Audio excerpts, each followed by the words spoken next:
A young black woman walked into a luxury jewelry store with one simple goal: to buy her mother a birthday gift. Minutes later, the doors were locked. A $120,000 diamond necklace had supposedly vanished, and every eye in the room turned to her. Even the police demanded she confess. Nobody questioned the evidence. Nobody questioned the accusation.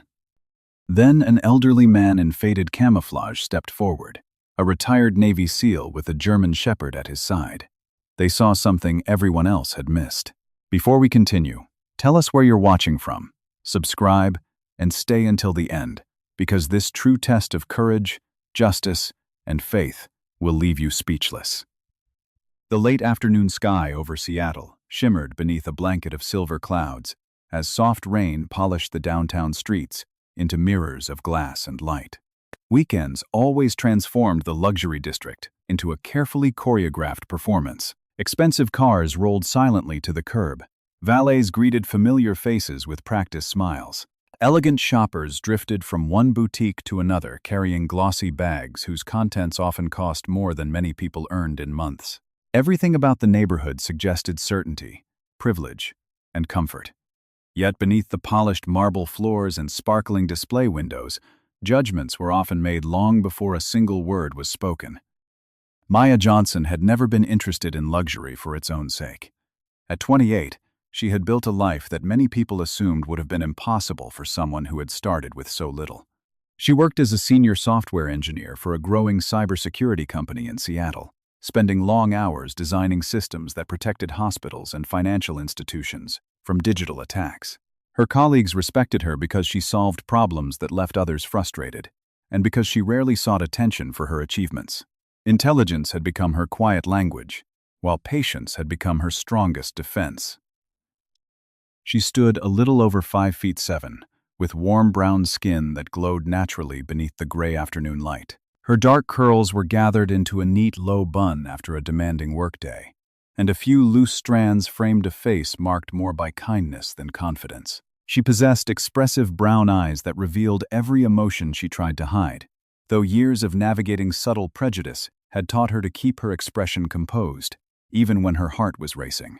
Her posture reflected discipline rather than pride. She had learned long ago that walking into certain rooms required her to appear calm before anyone offered her respect. That Saturday, Maya wore nothing that attracted attention. A dark denim jacket rested comfortably over a simple cream sweater. Well-fitted blue jeans and practical ankle boots completed an outfit chosen for convenience rather than appearance. She had come directly from work after finishing an unexpected software deployment that had delayed her entire afternoon. Her destination was not the collection of designer stores lining the street. It was one particular jewelry boutique. She paused briefly outside its tall glass entrance before smiling to herself. Her mother would never approve of spending so much money on a necklace. The thought almost made Maya laugh. Angela Johnson had spent her entire life teaching elementary school children in a small Washington town. She believed birthdays should be celebrated with homemade cake, family photographs, and handwritten cards. Expensive gifts embarrassed her because she had grown up believing that love could never be measured in dollars. Yet Maya also remembered every birthday her mother had quietly sacrificed something for someone else. There had always been enough money for school supplies, enough money for medicine, enough money for college applications, but rarely enough for anything her mother actually wanted. 3 months earlier, Maya had accidentally discovered an old photograph tucked inside a family album. Her mother had been wearing a delicate diamond pendant in the picture. It had not belonged to her. She had borrowed it for a cousin's wedding nearly 30 years ago. On the back of the faded photograph, Angela had written only one sentence: "Maybe, someday." That sentence had stayed with Maya ever since. Today would have been her mother's 59th birthday.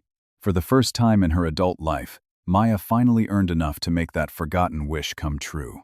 She pushed open the heavy glass door. Warm golden light spilled across polished marble flooring. Crystal chandeliers reflected countless tiny stars onto glass display cases, arranged with mathematical precision. Every necklace, bracelet, and ring rested beneath carefully adjusted lighting designed to make every diamond appear almost alive. Soft classical piano music floated through the room, The store smelled faintly of polished wood, fresh flowers, and expensive perfume. It was beautiful. It was also strangely quiet. Several customers browsed comfortably inside. Most appeared to be middle-aged or retired couples dressed in tailored coats and designer accessories. Their conversations blended into a soft murmur that matched the refined atmosphere. For a brief moment, Maya admired the craftsmanship displayed around her. Jewelry had always fascinated her because every piece represented years of skill hidden inside something that could fit into the palm of a hand. Then she noticed the first glance. It lasted only a second. A young sales associate looked toward her before quickly looking away. Nothing unusual, or so Maya tried to convince herself. She continued walking. Another employee noticed her. Then another. Their smiles seemed noticeably different from those offered to other customers. Professional, polite, carefully measured. She had experienced this pattern often enough to recognize it. Nobody said anything inappropriate. Nobody needed to. Years of experience had taught Maya that suspicion rarely announced itself openly anymore. It lingered in prolonged eye contact. It appeared in whispers, cut short, as someone approached. It revealed itself through unnecessary offers of assistance that somehow followed only certain customers. She quietly reminded herself why she had come. Not today. Not on her mother's birthday. A woman approached carrying a perfectly practiced smile. "My name is Emily.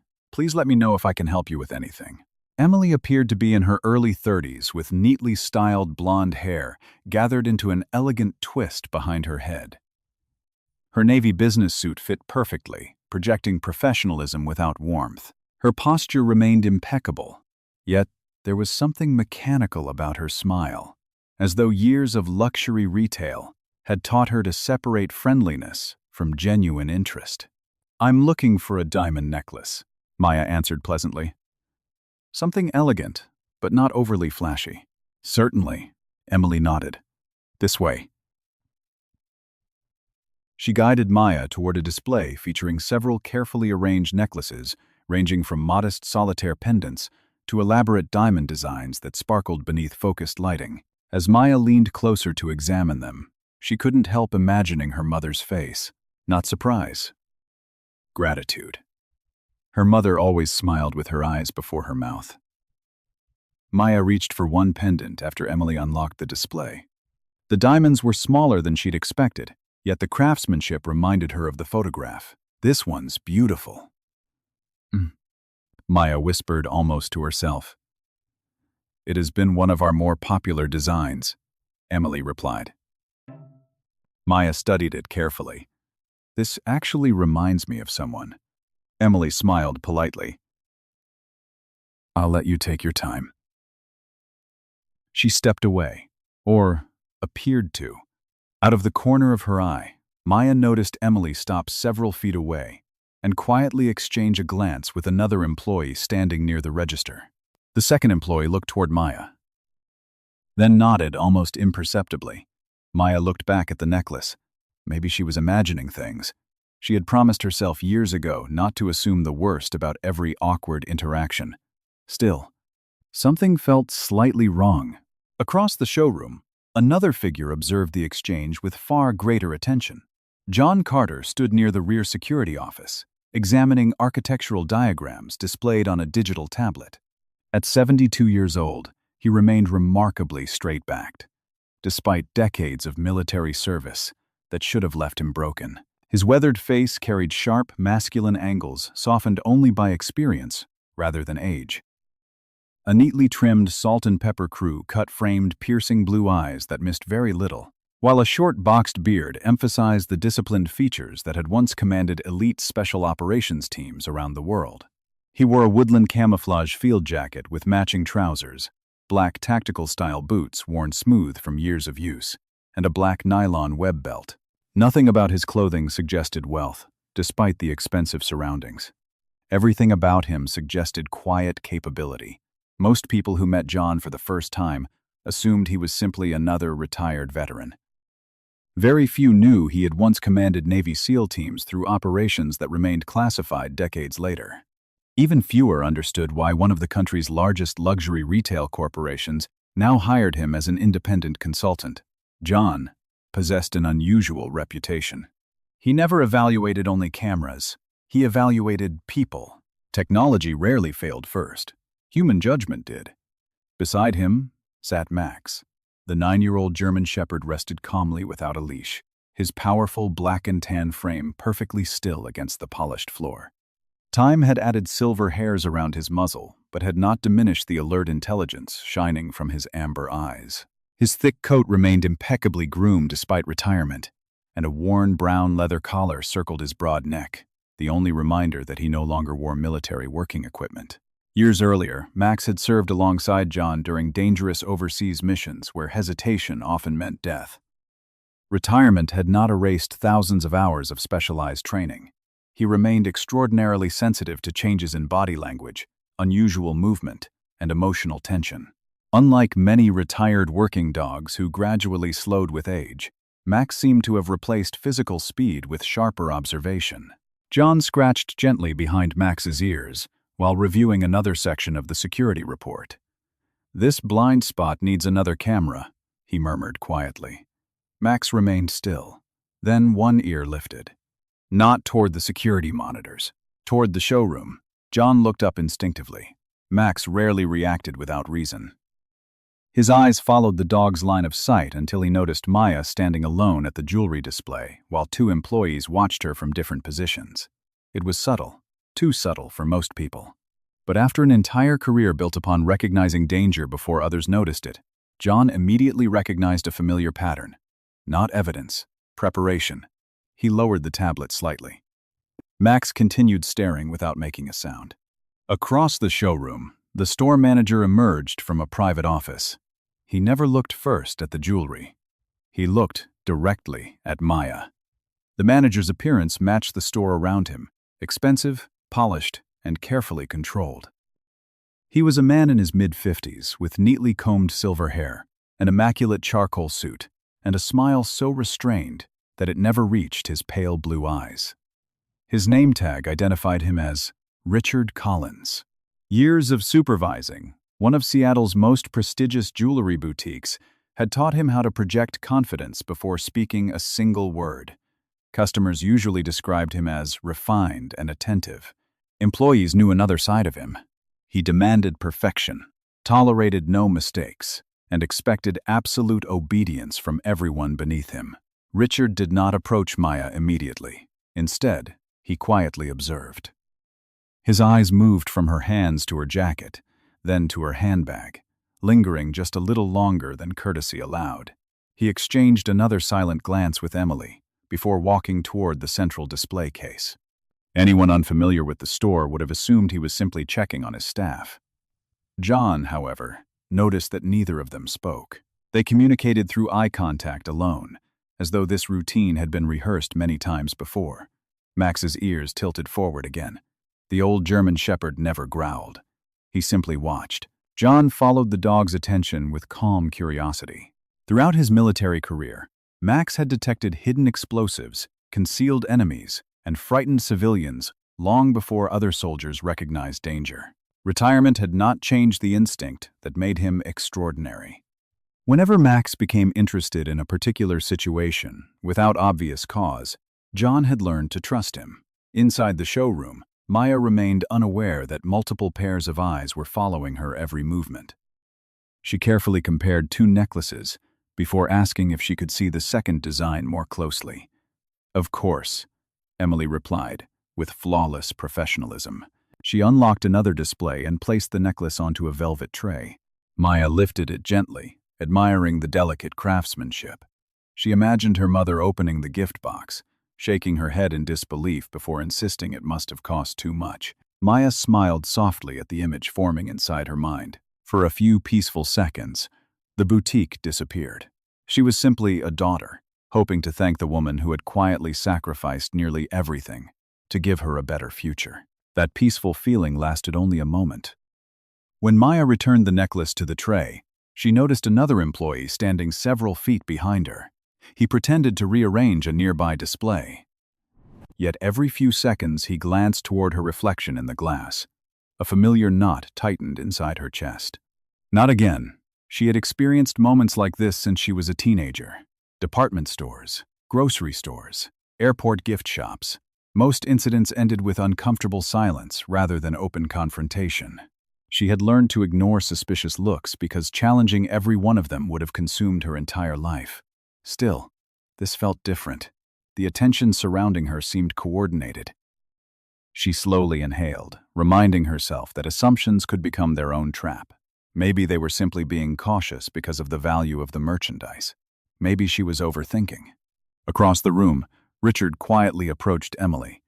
"How long has she been here?" he asked in a voice barely above a whisper. "About 12 minutes. Anything unusual?" Emily hesitated for only a fraction of a second. "Not yet." John heard neither sentence. He didn't need to. Years spent reading body language had taught him that conversations often began before words were spoken. Richard's shoulders remained relaxed, but his jaw tightened. Emily answered, without making eye contact.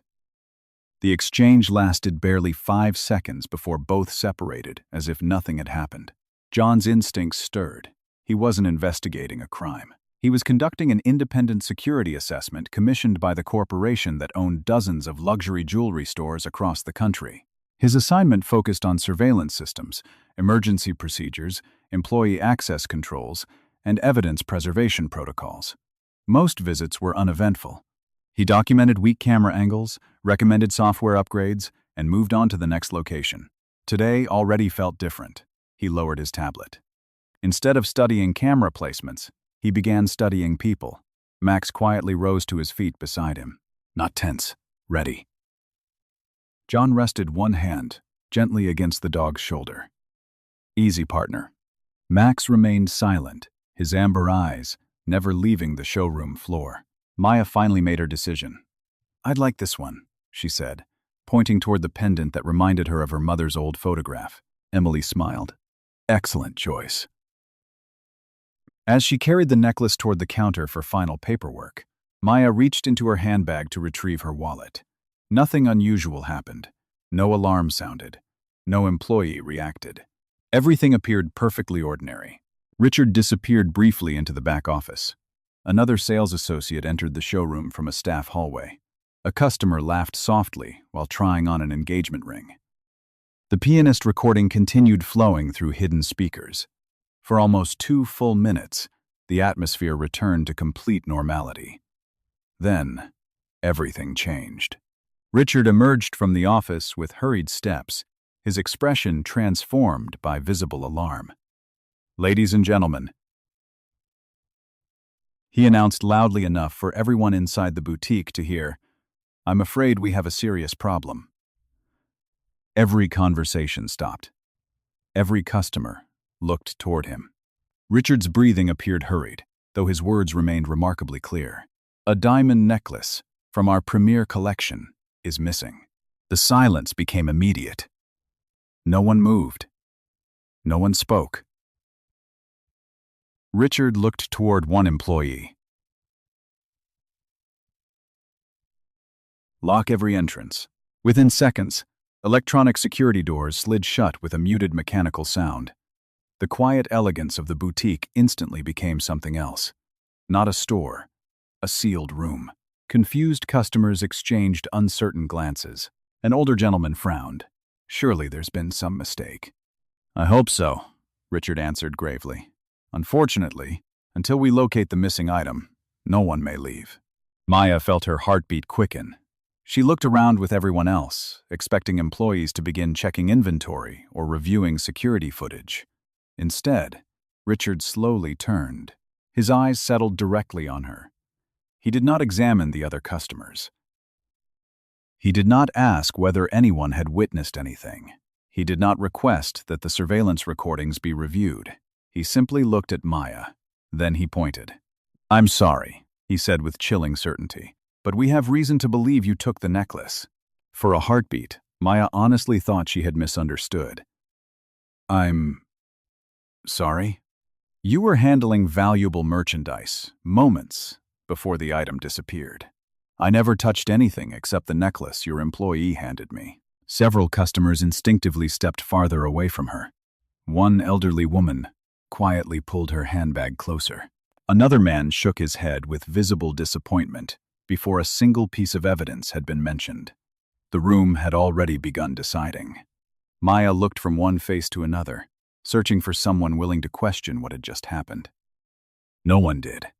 Not one employee suggested checking the cameras. Not one customer asked whether the inventory had been confirmed. Not one person questioned how suspicion had fallen upon one individual so quickly. For the first time that afternoon, Maya no longer felt merely watched. She felt isolated. The weight pressing against her chest had nothing to do with fear. It was recognition. She had seen this expression before. Not in one person. In entire rooms. Rooms where strangers quietly reached the same conclusion without needing proof. Her throat tightened, but she refused to lower her eyes. I didn't steal anything. Richard's expression never changed. We'll let the police determine that. Across the showroom, John Carter slowly set his tablet onto the nearby counter. He had spent decades separating coincidence from preparation. This did not look like coincidence. Beside him, Max stood perfectly still. The old military dog stared not at Maya, but at Richard. The boutique remained unnaturally quiet after Richard Collins pointed directly at Maya. For several long seconds, no one spoke. The elegant showroom, filled only minutes earlier with the soft melody of piano music and polite conversations, had transformed into something resembling a courtroom without a judge. Maya could feel dozens of eyes fixed upon her. Some were openly suspicious. Others avoided looking at her altogether, as though distancing themselves emotionally would somehow make the situation less uncomfortable. What struck her most was not the accusation itself. It was how effortlessly complete strangers had accepted it. She stood perfectly still, refusing to let panic show on her face. Years of navigating professional environments where she often had to prove herself twice as much as everyone else had taught her, that fear could easily be mistaken for guilt. She slowed her breathing, lifted her chin slightly, and spoke with deliberate calm. "There has to be some mistake," she said. "I haven't taken anything." Richard answered without hesitation. "I sincerely hope you're telling the truth, Miss Johnson. Unfortunately, a diamond necklace valued at over $120,000 has disappeared, and you were the last customer examining that collection. You haven't searched for it. We're following company procedures. You haven't even checked your cameras." Richard's expression remained almost unnaturally composed. "The police will handle the investigation." His answer sounded reasonable enough that several customers nodded quietly. Maya immediately realized what had happened. The conversation had already shifted away from whether a theft had actually occurred. Instead, everyone was discussing how it should be handled, as though the theft itself had already been proven. A middle-aged woman wearing an expensive cream-colored coat folded her arms across her chest. "If she didn't do anything," she whispered loudly enough for nearby customers to hear, "then she shouldn't have any problem cooperating." Another man standing beside a display case shrugged. "Exactly. Innocent people don't argue." Their comments were not shouted. They were spoken with the casual confidence of people who believed they were simply stating common sense. Those quiet remarks spread through the room far more effectively than angry accusations ever could. Maya felt them settling over her one after another, each one making the space around her feel smaller. Across the showroom, John Carter watched the entire exchange without interrupting. His weathered face revealed almost nothing, but inside his mind, years of military experience were assembling the scene piece by piece. He had witnessed countless situations where pressure alone convinced innocent people to surrender their rights, simply to escape humiliation. Combat had taught him that crowds often became dangerous long before anyone threw a punch. Once a group decided who the villain was, facts became surprisingly unimportant. Beside him, Max remained motionless. The retired German shepherd's ears stayed upright, his amber eyes quietly moving from Maya to Richard, then toward several employees scattered across the boutique. John noticed the pattern immediately. Max was not reacting to raised voices or sudden movement. He was watching people. That alone was enough to keep John paying close attention. Outside the boutique, The sound of approaching sirens grew louder, before fading as a patrol vehicle stopped directly in front of the entrance. Moments later, the glass doors opened, and 2 Seattle police officers entered the store.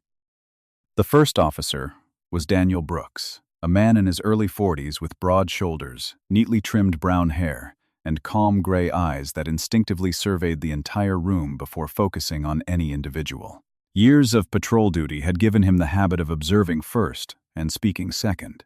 His fellow officers respected him because he rarely allowed emotion to influence his judgment. Walking beside him was Officer Kyle Mercer. Mercer was several years younger, athletic, and impeccably dressed in a perfectly pressed uniform. His sharp jawline and confident posture projected authority the moment he stepped inside.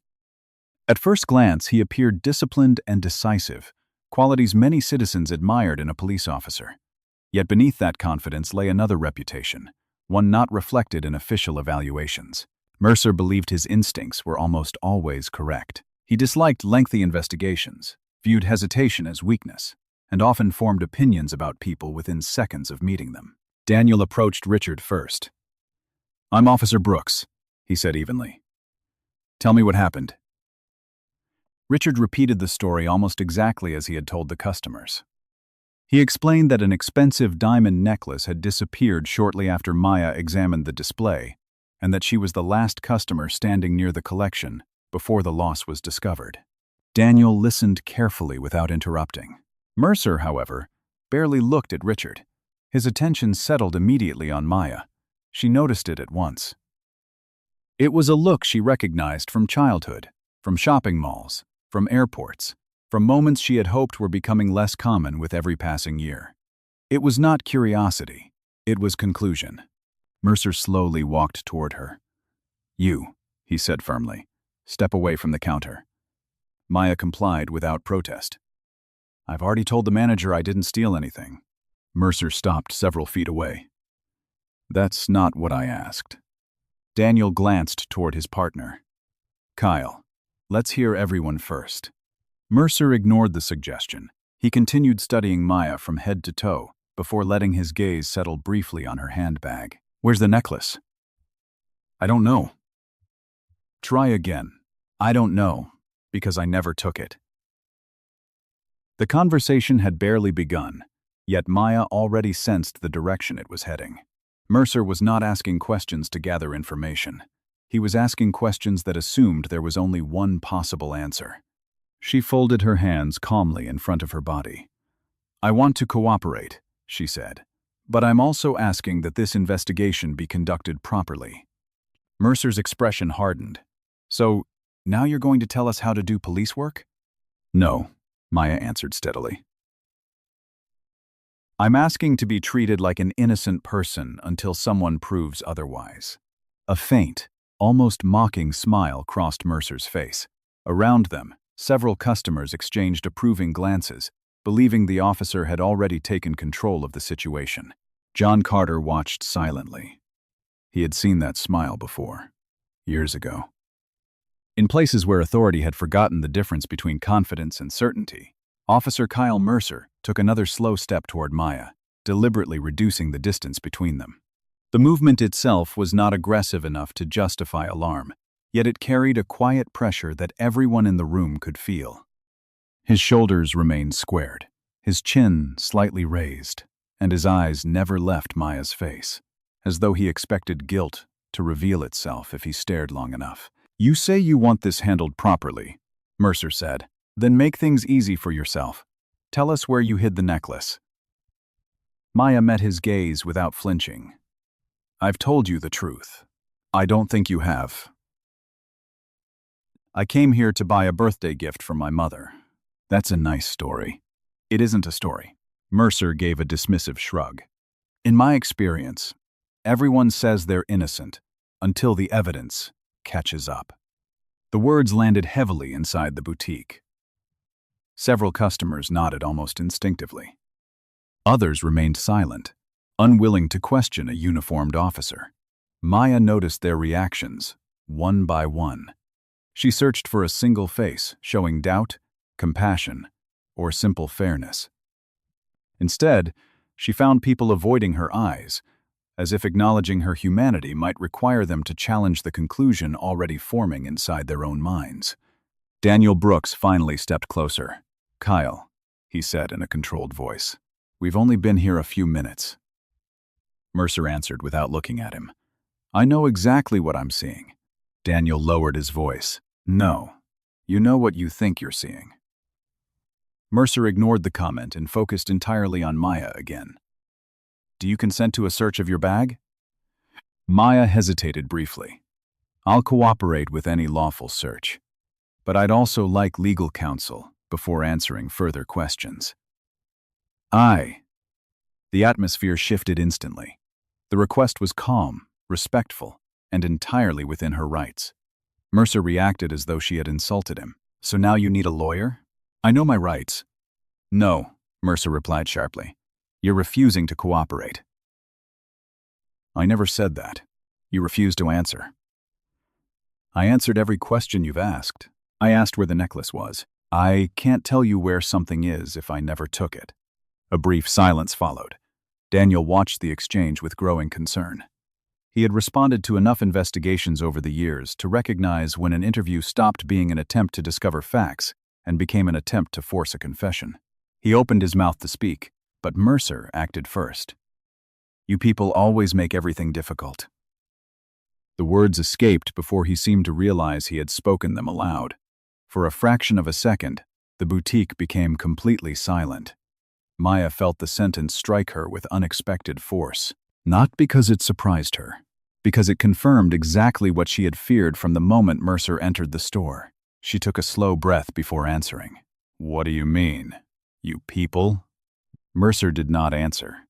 Instead, he stepped even closer. "I'm done arguing." He reached toward the handcuffs attached to his duty belt. Daniel immediately turned toward him. "Kyle." "She's obstructing an investigation." Daniel frowned. "She's standing still. She's refusing to cooperate. She requested legal counsel." Mercer's jaw tightened. "I've got probable cause." Daniel looked around the showroom. "Based on what?" The manager identified her. "That's not the same thing." Richard Collins remained silent throughout the exchange, allowing the officers to argue while maintaining the appearance of complete neutrality. His expression suggested concern rather than satisfaction, but John Carter noticed something subtle. Richard never once attempted to calm the situation. He never suggested waiting. He never encouraged a more careful investigation. He simply watched events unfold exactly as they were unfolding. Maya slowly raised both hands away from her body. "I am not resisting," she said clearly enough for everyone in the room to hear. "I have not threatened anyone. I have not attempted to leave. I am asking only that my legal rights be respected." Mercer interpreted her calmness as defiance. "You think you're smarter than everyone else?" "No." "You think quoting your rights changes the facts.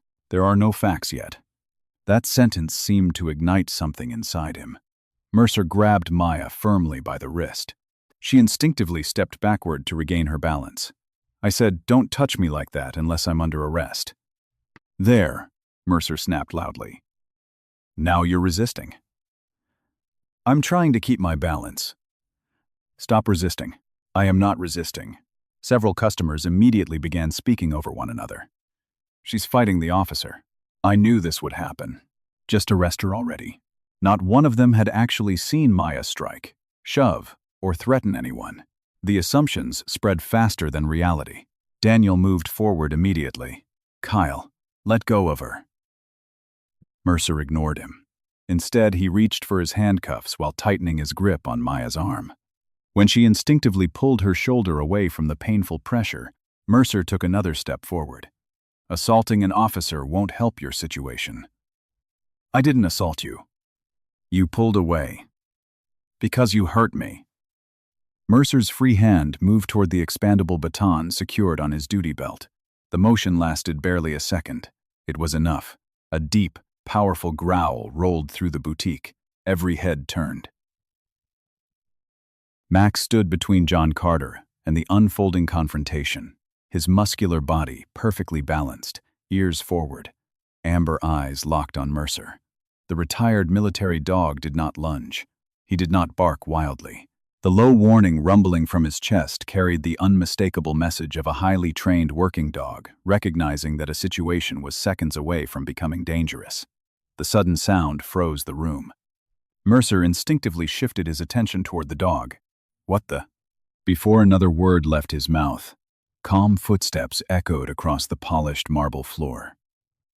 John Carter walked forward with measured confidence, neither hurried nor hesitant.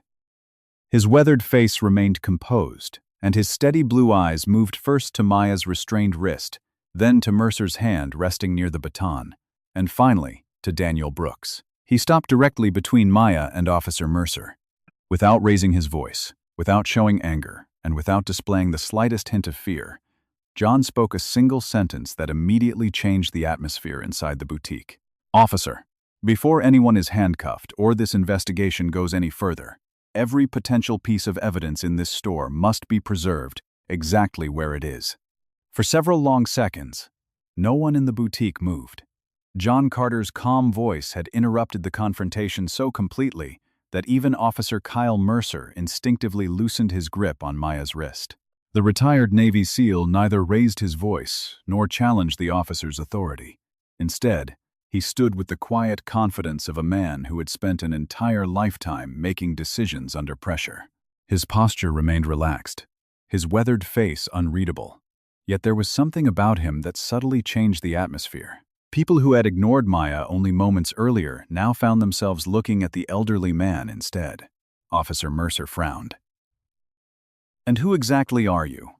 "My name is John Carter." "I didn't ask your name." "No," John replied evenly. "You asked who I am." He slowly reached inside his camouflage jacket, careful to keep both hands visible. Mercer instinctively shifted his weight, but John simply removed a leather credential holder and handed it to Officer Daniel Brooks rather than Mercer. Daniel opened it. Inside was a government-issued identification card, accompanied by professional certification documents and a temporary authorization letter issued by the corporation that owned the jewelry chain. Daniel looked up. "Independent security assessment consultant." John nodded once. "I was contracted to conduct an audit of this location's surveillance systems, evidence preservation procedures, and employee security protocols. My inspection began nearly 2 hours before this incident." Mercer folded his arms. "So, you're a security consultant?" "I'm also the only independent observer in this room who has been watching the store before anyone reported a theft." That sentence immediately caught Daniel's attention. "What exactly did you observe?" he asked. John did not answer immediately.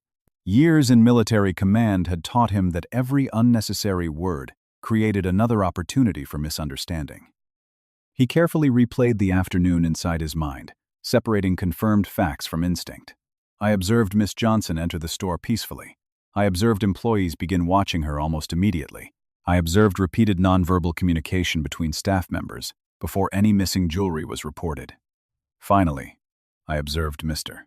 Collins accuse Miss Johnson before anyone verified inventory, reviewed surveillance footage, or established when the necklace actually disappeared." Richard Collins stepped forward.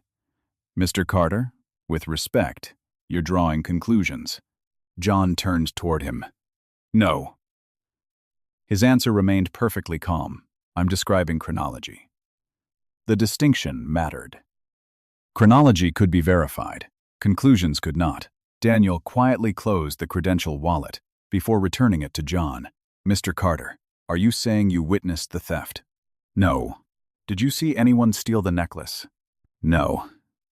"Then what exactly concerns you?" John looked directly at him. "The speed." Several people exchanged puzzled looks. John continued. "When trained investigators arrive at an uncertain event, the first responsibility is preserving uncertainty until evidence eliminates possibilities. What I witnessed instead was certainty appearing before evidence." The words lingered in the silent boutique. Daniel understood precisely what John meant. Mercer clearly did not. "This isn't a philosophy class," Mercer interrupted. "A necklace disappeared. The manager identified the last customer near it." John met his eyes without the slightest trace of hostility. And if the manager is mistaken, he isn't. How do you know? I trust his statement. John tilted his head slightly. You trust it because you verified it. Mercer remained silent. Or? Because you've accepted it? The question landed harder than an accusation. Mercer's jaw tightened. Daniel glanced toward Richard again. When exactly did you notice the necklace missing? Richard hesitated. Only after Miss Johnson finished viewing the display. Who confirmed it? Our staff. Which employee? Richard briefly looked toward Emily. Emily informed me. Emily straightened nervously. I noticed an empty display position. John quietly observed the exchange. Nobody had yet mentioned inventory logs. Nobody had identified who last handled the necklace before Maya. Nobody had established whether another customer had viewed the collection earlier. The investigation remained dangerously narrow. Beside John, Max suddenly lifted his head. The German Shepherd had remained silent throughout the conversation, but his attention shifted away from Maya entirely. Instead, his amber eyes fixed on Emily. John noticed the change immediately. Max rarely stared at strangers without reason. The dog neither growled nor barked. He simply watched. Emily unconsciously shifted her weight beneath that unwavering gaze. She attempted to smile naturally, but one hand briefly tightened around the sleeve of her blazer before relaxing again. John made no comment. One unusual movement meant nothing. Patterns mattered. Individual moments rarely did. Daniel resumed questioning. Mr. Collins, until we've determined exactly what occurred, I'd like everyone to remain where they are. Richard nodded. Of course. Daniel then turned toward Mercer. We're slowing this down. Mercer looked visibly irritated. We already have our suspect. No, Daniel corrected quietly. We have an allegation. The distinction irritated Mercer even further. John recognized the growing tension between the two officers. One believed investigations began with evidence. The other believed they began with instinct. In his military career, John had served beside both kinds of leaders. The first usually solved difficult problems. The second often created them. Richard attempted to redirect the conversation. Officer, surely the next step is searching her belongings. Before Daniel could respond, John spoke again. I have no objection to lawful procedures. Everyone looked toward him. But if evidence matters, and I believe it does, then every digital recording created inside this building today must remain exactly as it exists right now. Daniel frowned thoughtfully. What do you mean? John looked toward the security cameras, mounted discreetly throughout the showroom. Modern surveillance systems continuously overwrite older recordings. Administrative users can also access, export, trim, or replace archived files, depending on system configuration. Since my assignment today specifically concerns security integrity, I recommend that nobody accesses those recordings until they are formally preserved. Richard's expression changed almost imperceptibly. Only for a second. It was gone so quickly that most people never noticed. John did. Max did too. The old military dog continued staring toward Emily without moving a single step. For the first time since entering the boutique, John felt something deeper than suspicion. Not certainty, not proof. Only the unmistakable feeling that someone inside this room had become nervous for reasons that had nothing to do with Maya Johnson. Daniel Brooks remained silent for several seconds after John finished speaking. Unlike the others in the boutique, he did not hear an elderly man attempting to interfere with police work. He heard a security professional describing a preventable mistake before it became irreversible. Years of experience had taught Daniel that evidence was far more reliable than confidence, and confidence was precisely what seemed to be driving the room. He slowly looked toward the ceiling where discrete security cameras blended into the elegant architecture. The system appeared modern, with overlapping fields of view designed to eliminate blind spots. If the recordings accurately reflected the afternoon's events, they would answer questions that no witness could answer with certainty. Richard Collins noticed the direction of Daniel's gaze and immediately offered an accommodating smile. "Our IT department can pull the footage right away, officer. One of my supervisors has full administrative access. It will only take a few minutes." John spoke before Daniel could respond. "I recommend that no employee touches the system." Richard turned toward him, maintaining his polite expression. "Mr. Carter, with respect, these are our servers." "They are," John answered calmly. "And that's exactly why an independent chain of custody matters." Mercer let out a quiet laugh. "This is getting ridiculous." John ignored the remark. If someone accesses the recordings before they're formally secured, every defense attorney involved in this case will eventually ask the same question: who had the opportunity to alter, overwrite, export, or selectively review the footage before investigators took possession of it? Even if nobody changes a single frame, you've already created doubt. The words carried unexpected weight. Several customers who had been silently observing the confrontation began exchanging uncertain glances. Until that moment, nearly everyone had assumed the situation was simple. A valuable necklace had disappeared, and the last customer near the display must have taken it. John's explanation introduced something they had not considered. Evidence could be contaminated long before anyone entered a courtroom. Daniel nodded slowly. "That's a fair point." Richard's smile tightened ever so slightly. "Our company has strict security policies." "I'm sure it does," John replied. "I'm evaluating whether those policies are being followed." That single sentence reminded everyone why he was standing inside the boutique in the first place. He was not an emotional bystander. He was the corporation's independent security consultant. Mercer crossed his arms. "So what do you expect us to do? Stand around all afternoon while a suspect walks free?" Maya finally spoke again. Although her wrist still ached from Mercer's grip, her voice remained remarkably steady. "I haven't asked to leave." Every eye turned toward her. "I've remained exactly where your officers told me to stand. I've answered every question truthfully. I asked for legal counsel because I know my rights, not because I have anything to hide." Her words carried no anger, only exhaustion. For the first time that afternoon, several people in the boutique truly looked at her, instead of merely looking at the accusation surrounding her. They saw a young woman struggling to preserve her dignity, while everyone else debated whether she deserved it. An elderly gentleman who had remained silent throughout the incident quietly removed his glasses. "I've been watching since she came in," he said hesitantly. "I can't honestly say I saw her take anything." His wife glanced toward him with surprise. "You didn't mention that." "Because I assumed someone else must have seen more than I did." The confession subtly shifted the atmosphere. One assumption had finally been questioned. Daniel seized the opportunity. Did anyone actually witness Miss Johnson conceal the necklace? Silence answered him. No employee spoke. No customer raised a hand.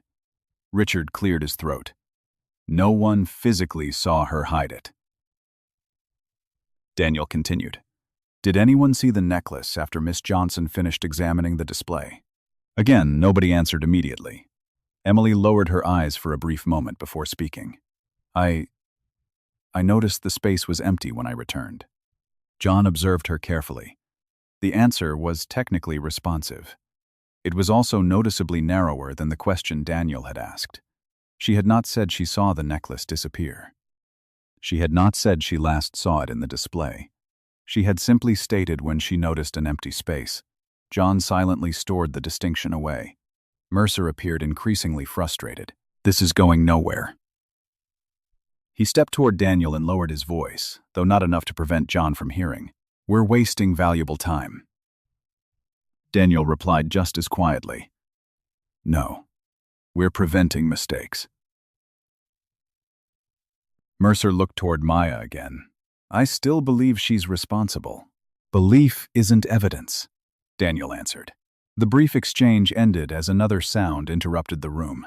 John's phone vibrated inside his jacket. He glanced at the screen. The caller identification displayed a familiar name. Deputy Chief Samuel Reynolds.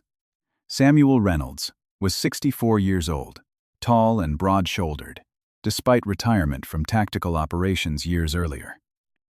His close-cropped silver hair, deeply lined face, and calm hazel eyes reflected decades spent leading officers through some of Seattle's most difficult investigations.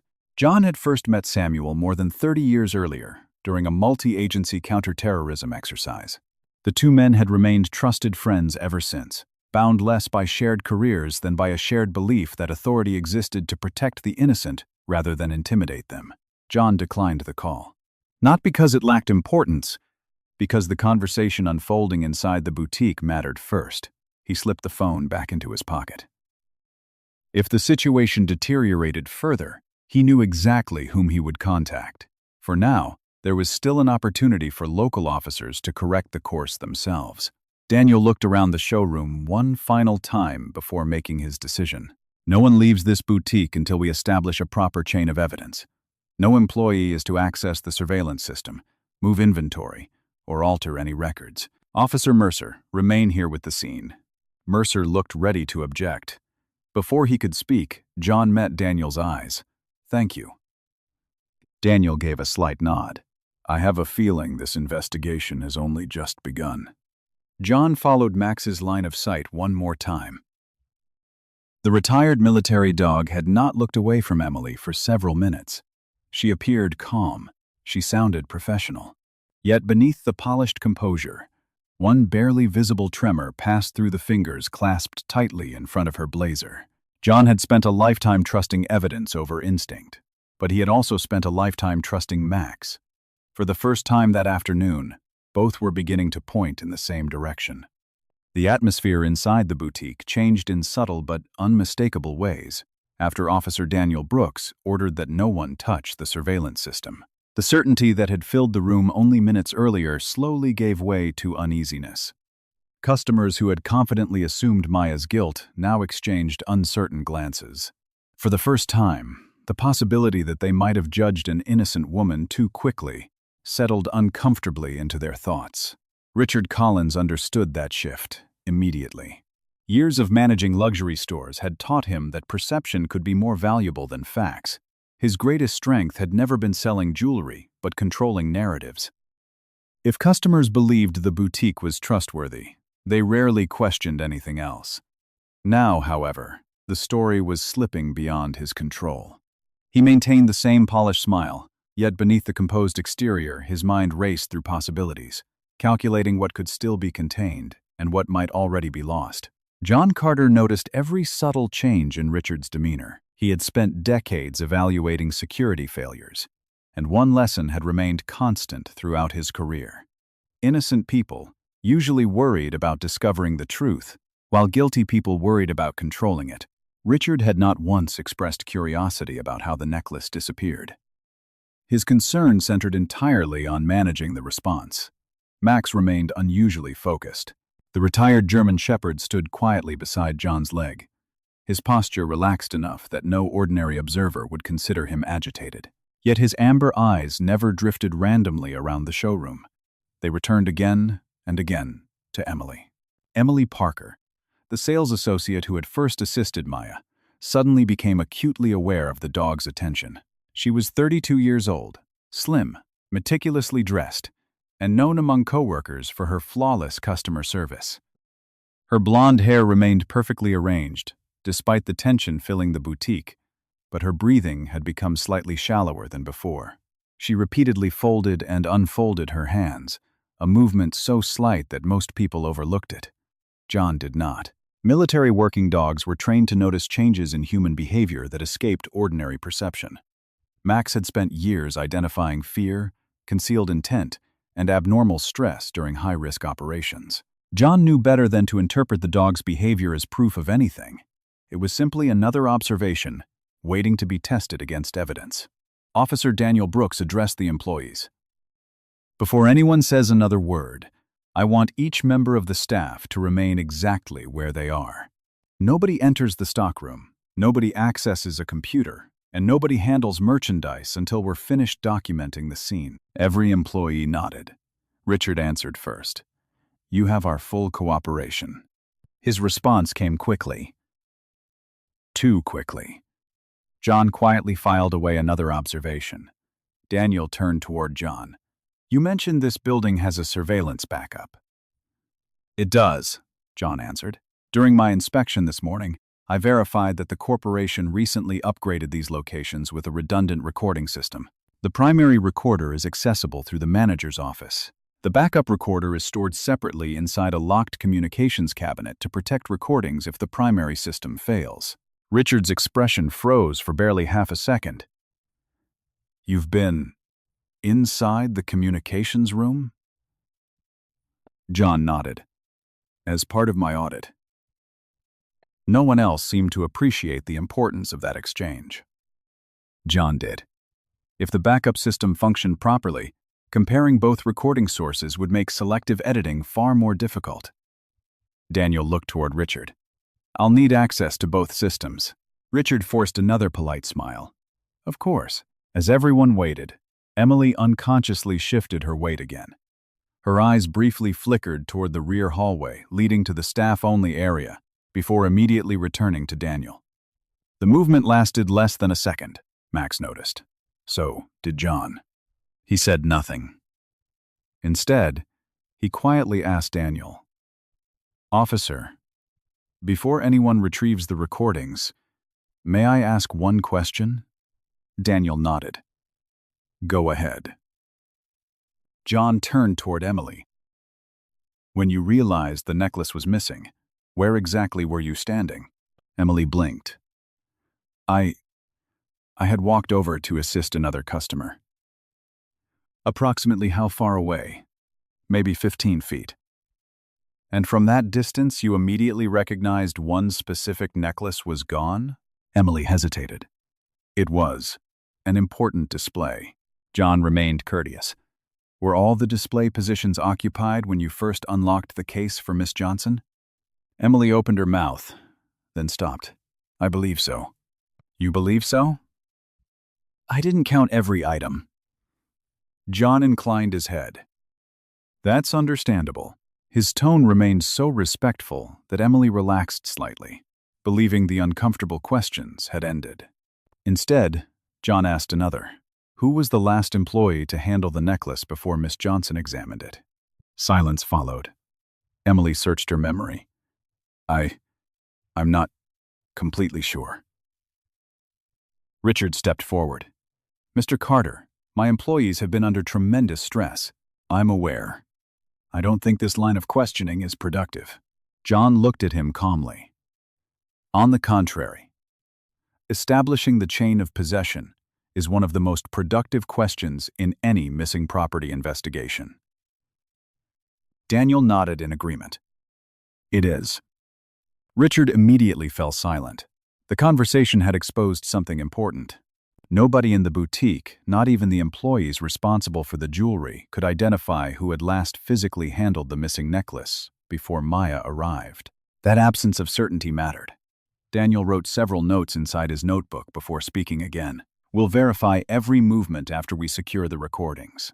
John slowly folded his arms. I'd also recommend documenting the display itself before anyone rearranges it. Daniel looked toward the showcase. Why? Because displays tell stories. Several customers looked puzzled. John continued. If a valuable item was removed in a hurry, surrounding pieces are often disturbed. Velvet impressions change. Security tags shift. Glass may contain fresh fingerprints or smudges. Once employees begin straightening the case, that information disappears forever. Daniel immediately understood. No one touches the display. A crime scene photographer had not yet arrived, but Daniel carefully photographed the showcase with his department-issued camera before anyone approached it. Every angle, every empty space, every reflection inside the glass case was documented, exactly as it appeared. While Daniel worked, John noticed something almost invisible. Near the rear edge of the display, tucked behind a decorative velvet riser, rested a tiny black fabric fiber. no larger than a grain of rice. It did not resemble the velvet lining beneath the jewelry. It appeared to have caught on the corner during hurried movement. John did not speculate. He simply pointed. Daniel crouched beside the display and examined it without touching. "I almost missed that." "Most people would," John replied quietly. The officer photographed the fiber before marking its location. Nothing about the tiny fragment proved Maya's innocence. Nothing about it identified a thief. But for the first time since the accusation began, the investigation was no longer moving toward a confession. It was moving toward evidence. As Daniel carefully completed the final photographs, Max suddenly stepped forward one pace. The German shepherd's gaze had shifted again, not toward Maya, not toward Richard. His unwavering attention settled on the narrow staff hallway behind Emily, the same hallway she had glanced toward twice since the questioning began. John followed the dog's line of sight. At the far end of that corridor stood a locked service door leading to the employees' preparation area. For reasons he could not yet explain, that ordinary-looking hallway suddenly felt far more important than the empty jewelry display. Officer Daniel Brooks remained crouched beside the display case for another moment, before rising to his feet. The tiny black fiber had been photographed, its position documented, and the velvet platform left exactly as it had been found. Although the fragment revealed nothing by itself, Daniel understood what John Carter had been trying to teach the room from the very beginning. Every investigation was built one careful observation at a time. The smallest overlooked detail could eventually become the thread that unraveled an entire deception. He turned toward Richard Collins. "I need the keys to both recording systems." Richard reached into his pocket without protest, producing 2 electronic access cards attached to a polished silver key ring. "The primary recorder is in my office," he explained. "The backup communications cabinet is farther down the employee corridor." John quietly noticed that Richard mentioned the primary system first. Daniel did not. "We'll inspect the backup first." The answer caught Richard off guard. His polite smile returned almost instantly, but the brief hesitation before he responded did not escape John's attention. "If that's your preference." Daniel motioned toward Mercer. "Come with me." Mercer appeared irritated. "You want to waste time looking at hard drives while she's standing here?" Daniel's expression remained calm.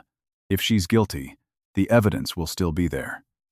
If she's innocent, we only get one chance to protect that evidence properly." Mercer muttered something under his breath but reluctantly followed. John remained beside Maya and Max, while the officers disappeared into the employee hallway. For the first time since the confrontation had begun, Maya allowed herself to exhale slowly. She had been holding herself together through discipline alone, but the emotional weight of the afternoon was becoming increasingly difficult to ignore. She stared at the polished marble floor, trying to understand how an ordinary trip to buy her mother a birthday gift had turned into the most humiliating experience of her life. John spoke quietly enough that only she could hear. "How are you holding up?" She managed a faint smile that disappeared almost immediately. "I keep asking myself if I did something wrong." "You walked into a jewelry store." "I mean before that." John studied her face for a moment. People often searched for reasons to blame themselves after being treated unfairly. It gave them the comforting illusion that future pain could somehow be prevented. "You didn't create this situation," he said gently. "Whatever happened here began long before you opened that front door."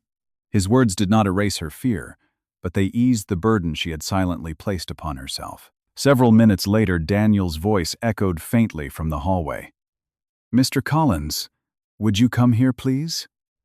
Richard excused himself and walked toward the rear corridor. The customers remained inside the showroom, whispering among themselves. Their conversations had changed noticeably. Earlier, they had debated whether Maya had stolen the necklace. Now they questioned why the officers seemed more interested in the store's security systems than in searching her belongings. One elderly woman quietly approached Maya. She appeared to be nearly 70, with neatly styled white hair tucked beneath a light blue hat and gentle green eyes that now carried unmistakable regret. "I owe you an apology," she said softly. Maya looked up in surprise. "I shouldn't have assumed anything."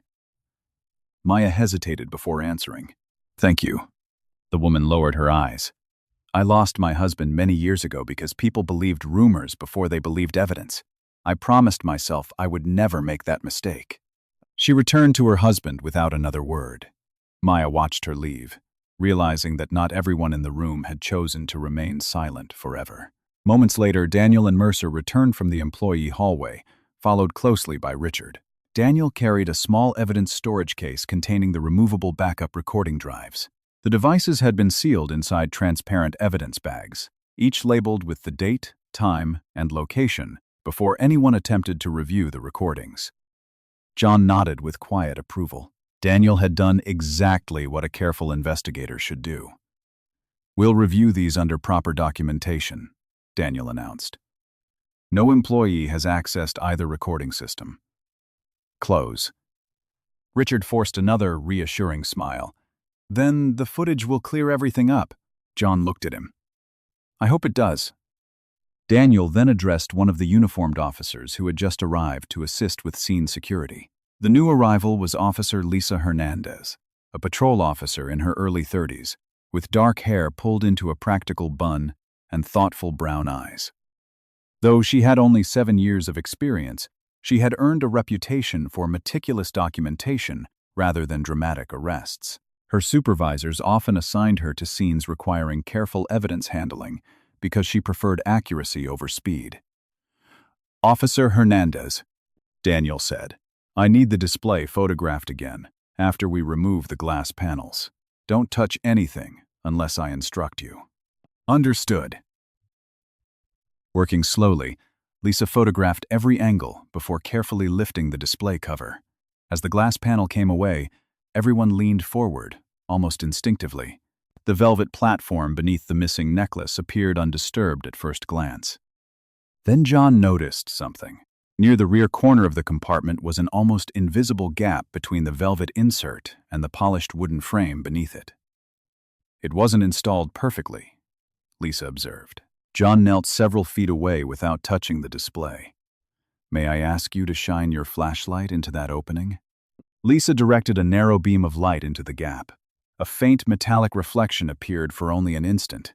Daniel immediately saw it. Nobody move. Using a pair of evidence tweezers, Lisa carefully lifted the velvet insert. Hidden beneath it rested the missing diamond necklace. A collective gasp filled the boutique. Maya's eyes widened.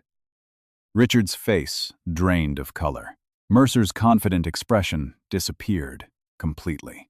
Daniel stared silently at the necklace before looking back toward the display. "No customer could have hidden it there without dismantling the display," he said quietly. John gave a slight nod. The necklace never left the store. Silence settled over the showroom. For several long seconds, no one spoke. The accusation that had seemed so certain, less than an hour earlier, suddenly collapsed beneath the weight of a single undeniable fact. Maya had never walked away with the necklace. She had never concealed it inside her clothing. She had never placed it in her handbag. The evidence had remained inside the display all along. John looked once toward Max. The old German shepherd still was not watching Maya. His unwavering gaze rested on Emily. When Emily realized everyone else had turned toward the recovered necklace, her eyes instinctively shifted toward the employee hallway for the 3rd time that afternoon. John saw it. Max saw it. And for the first time, the quiet instinct that had guided both of them since Maya entered the boutique was beginning to resemble something far more dangerous than coincidence. The discovery of the diamond necklace beneath the velvet insert did not bring relief to the boutique. Instead, it replaced one kind of silence with another. Moments earlier, nearly everyone in the showroom had believed the mystery was solved. Now the evidence had erased the accusation against Maya Johnson, but it had raised a far more disturbing question. If Maya had never taken the necklace, who had hidden it? Officer Daniel Brooks stood motionless for several seconds, carefully studying the recovered necklace before sealing it inside an evidence bag. He refused to allow anyone to touch it without documentation. Every step was photographed, every movement recorded, every signature witnessed. The discipline reflected years of experience. Daniel understood that once an investigation shifted from assumption to evidence, every careless action could become a gift to a defense attorney. Officer Kyle Mercer remained unusually quiet. His confidence had visibly diminished since the necklace was found inside the display itself. He no longer looked at Maya with the certainty that had defined his earlier behavior. Instead, he watched Daniel complete the paperwork, unwilling to admit aloud that the investigation had taken a direction he had never anticipated. Maya leaned against the display counter, exhaustion replacing the determination that had sustained her throughout the afternoon. She had been publicly humiliated, treated as a criminal, and nearly handcuffed in front of strangers. Although the discovery of the necklace proved she had not stolen it, the emotional damage could not simply disappear. She found herself wondering how many people in the room would remember the truth tomorrow, and how many would remember only that police had once suspected her. John Carter quietly observed her expression. During his military career, he had witnessed soldiers survive terrible physical injuries that healed within months. Emotional wounds often proved far more stubborn. Public humiliation had a way of lingering long after innocence was established. He recognized the familiar look in Maya's eyes, not anger, but disappointment. It was the expression of someone realizing that being proven innocent did not erase the pain of being presumed guilty. Max remained seated beside John's left leg. The retired German Shepherd had finally relaxed slightly after the immediate confrontation ended, yet his attention continued drifting toward Emily Parker whenever she moved. The dog showed no signs of aggression. His ears merely followed her footsteps with unwavering concentration. John trusted that instinct enough to continue observing without drawing conclusions. Daniel closed the evidence case and looked toward Richard Collins. "Mr. Collins, we're going to review the surveillance recordings now." Richard forced another reassuring smile. "Of course." His voice remained calm, but a thin sheen of perspiration had appeared along his forehead, despite the cool temperature inside the boutique. Daniel continued. "We'll begin with the backup recorder." Richard hesitated, almost imperceptibly, before nodding. "As you wish." John noticed the hesitation. It was brief, natural enough that few people would have questioned it. But Richard had now reacted twice when the backup recording system was mentioned. That pattern interested John more than the hesitation itself. A few minutes later, Daniel, Officer Lisa Hernandez, John, Richard, Emily, and Mercer gathered inside the communications room behind the showroom. Maya remained comfortably seated in a chair just outside the open doorway, with another uniformed officer nearby, no longer treated as a suspect, but still waiting for the investigation to reach its conclusion.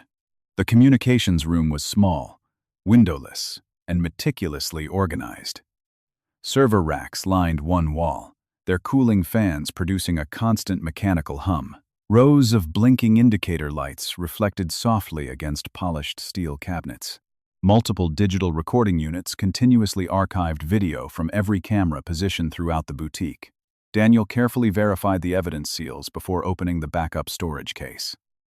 Lisa connected the archive drive to a forensic review laptop, specifically designed to prevent accidental modification of digital evidence. John watched approvingly. Proper procedure mattered. If the recordings ultimately revealed criminal conduct, their authenticity would almost certainly be challenged in court. Several moments later, the first video appeared.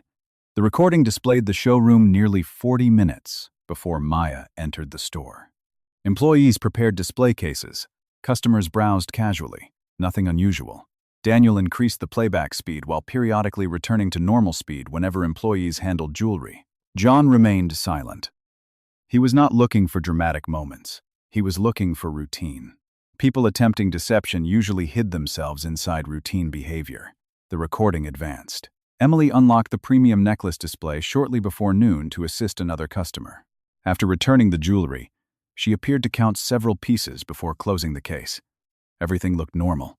Another 30 minutes passed. That. Richard entered briefly, exchanged a few quiet words with Emily, then walked away. Still nothing. Mercer folded his arms impatiently. "We've been watching for 20 minutes. Daniel never looked away from the screen. We'll keep watching. John noticed something else. Emily had stopped watching the monitor. Instead, she stared at the floor. She no longer seemed interested in what the cameras might reveal. The footage continued until approximately 20 minutes before Maya arrived. Emily approached the premium display once again, carrying a small velvet presentation tray. Daniel slowed the playback. Emily unlocked the display. She removed several necklaces. One by one, she placed them on the tray. Then, something happened. Emily paused. She glanced toward the showroom entrance. No customer appeared nearby. She looked over her shoulder toward Richard's office. Again, no one entered. Her movements became noticeably slower. John leaned slightly closer to the monitor. Without removing any jewelry from the store, Emily carefully lifted the rear section of the velvet insert inside the display. Beneath it, a narrow maintenance compartment became visible, a concealed access space intended only for technicians servicing the display lighting. Emily looked around one final time. Then she gently lowered one diamond necklace into the hidden compartment before replacing the velvet platform exactly as it had been moments earlier. Nobody in the room spoke. The recording continued. Emily closed the display. She carried the remaining jewelry away exactly as though nothing unusual had occurred. Daniel immediately paused the video. The room fell completely silent. Lisa Hernandez quietly broke the silence. She hid it. Daniel nodded slowly. Long before Miss Johnson entered the boutique, John said nothing. His attention shifted toward Emily. Her face had turned almost colorless. Her breathing had become noticeably uneven. For several seconds, she simply stared at the frozen image displayed on the monitor, the image of herself lifting the velvet insert. Richard looked at the screen, then at Emily, then back again. The polished confidence that had defined him throughout the afternoon disappeared for the first time.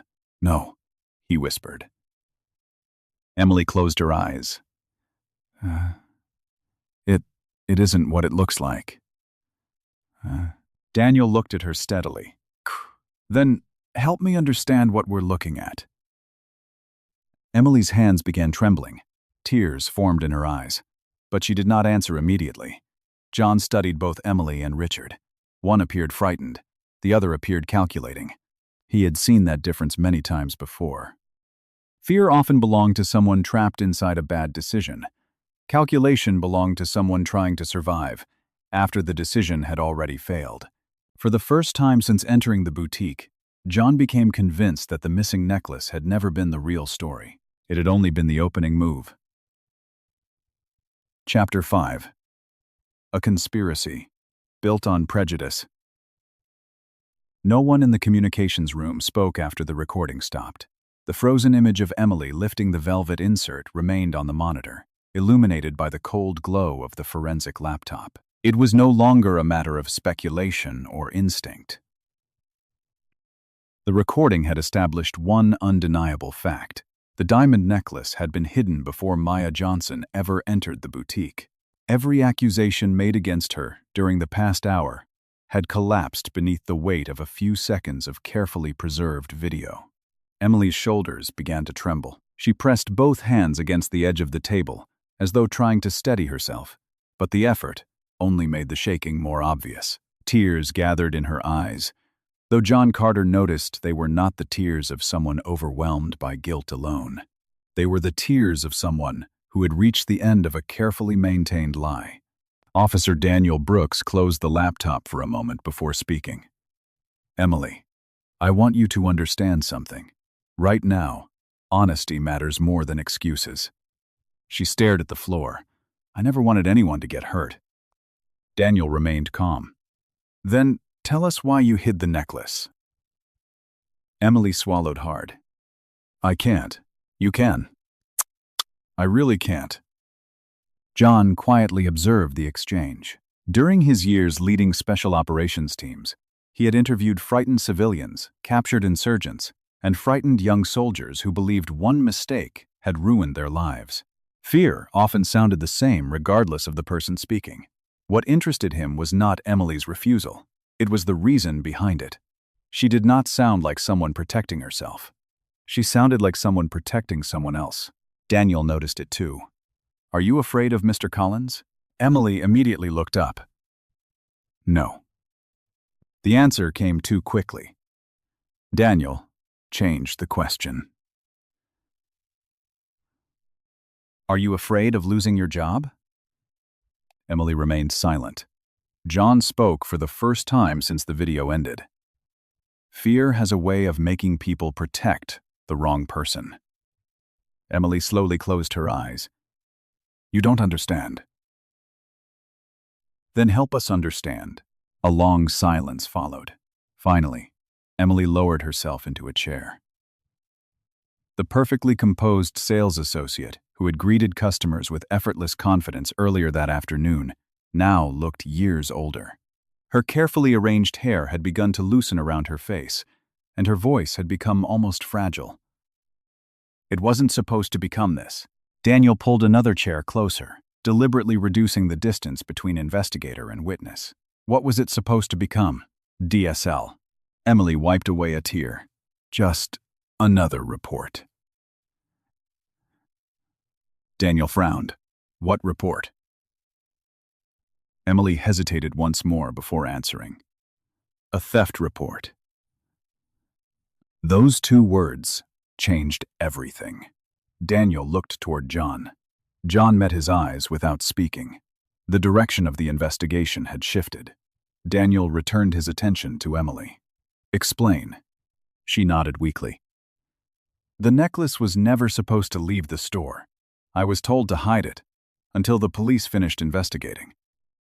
After everything calmed down, we would recover it quietly." Daniel's expression hardened. "Who told you that?" Emily's breathing became uneven again. She slowly turned her head toward Richard Collins. The manager remained perfectly still. His face showed no panic, yet the color had completely drained from it. Richard answered before Emily could speak. "This is absurd." Daniel raised one hand. "I wasn't asking you." Emily whispered so softly that everyone leaned closer to hear. "Richard." The room fell silent again. Richard straightened his jacket. "She's lying." Emily shook her head. "I wish I were." Daniel looked carefully between them. "Start at the beginning." Emily stared at her clasped hands. "It started almost 3 years ago. Richard said the company would never notice one missing claim among hundreds of stores. We would report expensive pieces as stolen during customer visits. After the insurance company paid the claim, the jewelry would quietly reappear in inventory, weeks later, under internal adjustments." Mercer's eyes widened. "Insurance fraud." Emily nodded. "Richard handled all the paperwork." Richard took one step forward. "She's trying to save herself." Emily looked directly at him for the first time. "No, I'm finally trying to stop saving you." Her voice, though quiet, carried more strength than anyone had expected. Daniel continued taking notes. "How were customers selected?" Emily hesitated. Richard interrupted again. "This conversation is over." Daniel's expression changed instantly. "No, Mr. Collins, it isn't." Richard opened his mouth to continue, but Daniel's tone left no room for argument. Emily answered instead. "We never chose wealthy, regular customers. They had lawyers. They knew executives." Complaints reached corporate offices too quickly. She paused, visibly ashamed. "We were told to choose people who looked easier to accuse." Daniel did not interrupt. Emily continued.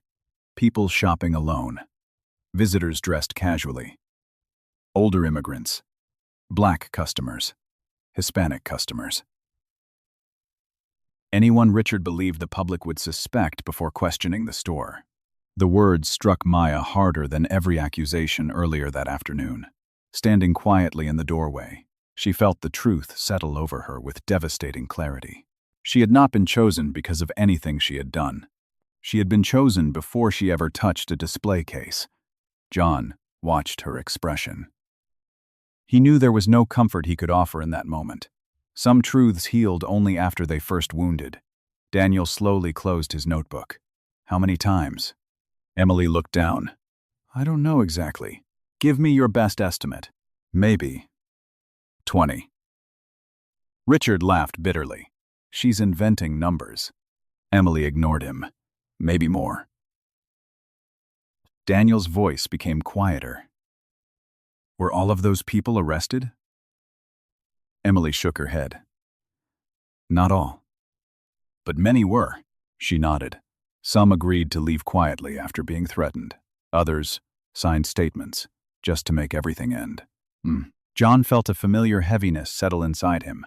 This was no longer a single false accusation. It was a system. A carefully repeated pattern. He reached into his jacket and removed his phone. This time, when he looked at the caller list, he did not hesitate. He selected a familiar number. Deputy Chief Samuel Reynolds answered almost immediately. John, I need you. Samuel heard something in his old friend's voice that he had not heard for many years. What happened? John looked through the glass toward the boutique where customers still waited, unaware that the investigation had become far larger than a missing necklace. I believe we've uncovered an organized conspiracy involving repeated false theft reports, insurance fraud, and possible civil rights violations. I also have serious concerns about an officer's conduct at the scene. A brief silence followed. Then Samuel answered with the calm certainty that had made him one of Seattle's most respected commanders. I'm coming personally. John ended the call and slipped the phone back into his pocket. He looked once more at Richard Collins, then at Emily, then finally at Maya. The truth had finally begun to emerge.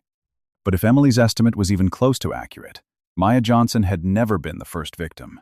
She had simply become the first person whose case had failed before the lie could be completed. By sunrise the following morning, the investigation had already begun to outgrow the walls of the Seattle jewelry boutique. What had started as a routine shopping trip had become a case that several detectives privately described as deeply unsettling. The recovered necklace, the preserved surveillance footage, Emily Parker's statement, and the conflicting conduct of those present had transformed a simple allegation into something much larger. Yet none of the investigators could have predicted how quickly the story would escape official reports and enter millions of American homes. Maya Johnson barely slept that night. Although she had finally returned to her apartment, the quiet comfort of familiar surroundings brought little peace. She sat beside the kitchen window with a cup of untouched tea growing cold between her hands, replaying every moment inside the boutique. Again and again, she remembered the faces of strangers who had stepped away from her before a single piece of evidence existed. The memory that hurt most was not Officer Kyle Mercer's grip on her wrist or Richard Collins's accusation. It was the silence. Dozens of people had watched an innocent woman become the obvious suspect, and almost no one had questioned why. As dawn slowly brightened the Seattle skyline, Maya realized that innocence alone had never been enough. Someone still had to be willing to defend it. Across the city, John Carter was already awake. Years in the Navy had permanently trained his body to greet the morning before sunrise, and retirement had never changed that habit. Max rested beside the front porch of John's modest home, the aging German shepherd watching the neighborhood with the same quiet alertness that had protected his handler through countless deployments decades earlier. John sat at a weathered wooden table, reviewing handwritten notes from the previous afternoon. He believed technology could preserve facts, but disciplined observation preserved context. Every unusual glance, every hesitation, every inconsistency inside the boutique had been carefully recorded in his notebook. Experience had taught him that large conspiracies rarely collapsed because of one dramatic revelation. They unraveled because small truths eventually aligned into one undeniable picture. His phone vibrated just after 7 o'clock.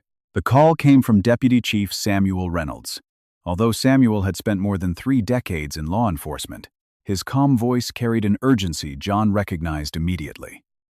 Samuel explained that detectives had begun reviewing historical incident reports involving the same jewelry chain. Even before completing a full audit, investigators had discovered an unusual pattern. Several previous shoplifting complaints involved expensive jewelry that had supposedly disappeared without ever being recovered. Yet, Internal inventory records later showed unexplained adjustments. The timing was irregular enough to avoid attracting routine audits, but consistent enough to trouble experienced investigators. John listened quietly before asking only one question. How many stores? Samuel exhaled slowly. We don't know yet. That answer disturbed John more than any number could have. Meanwhile, inside Seattle Police Headquarters, another development was quietly unfolding. Officer Lisa Hernandez had remained long after her scheduled shift ended, organizing digital evidence collected from the boutique. Her meticulous nature had earned respect throughout the department because she believed documentation should answer questions before attorneys had the chance to ask them. While preparing copies of the surveillance files, she noticed that one responding officer's body camera had continued recording long after everyone assumed the critical moments had ended. The camera had captured far more than routine police procedure. It showed Maya repeatedly asking for legal counsel in a calm voice, Mercer's increasingly aggressive behavior, the crowd's comments, Max's warning, growl, and John's measured intervention before the situation escalated further. Lisa immediately recognized the recording's significance. It documented not only evidence, it documented emotion.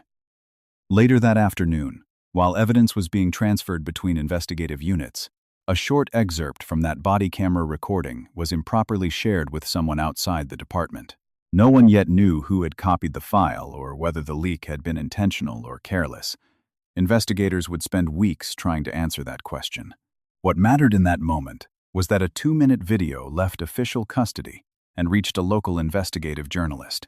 That journalist was Rebecca Lawson, a 51-year-old television reporter whose career had been built on exposing institutional misconduct rather than chasing celebrity headlines. Rebecca possessed shoulder-length chestnut hair streaked lightly with gray, thoughtful hazel eyes, and the composed confidence of someone who had spent nearly 30 years asking difficult questions inside courtrooms, city halls, and police briefings. Early in her career, a wrongful conviction investigation had profoundly shaped her view of journalism.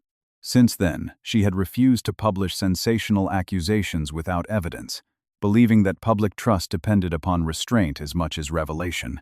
Rebecca watched the footage 3 times without speaking. The first viewing left her unsettled. The second made her begin verifying names and timelines. The third convinced her the public deserved to see it.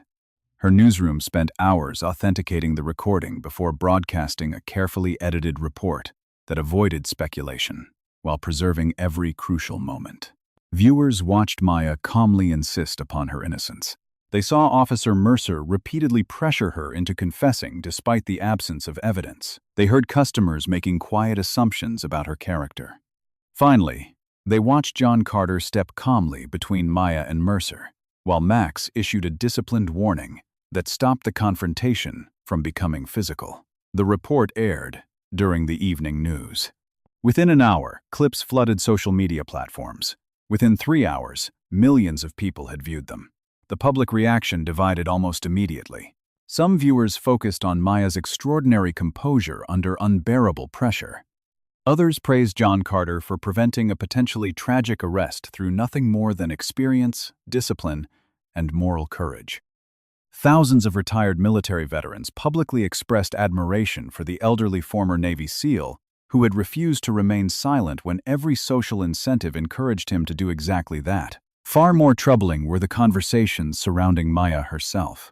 Civil rights advocates pointed to the recording as an example of how rapidly suspicion could attach itself to a black woman, despite the complete absence of evidence.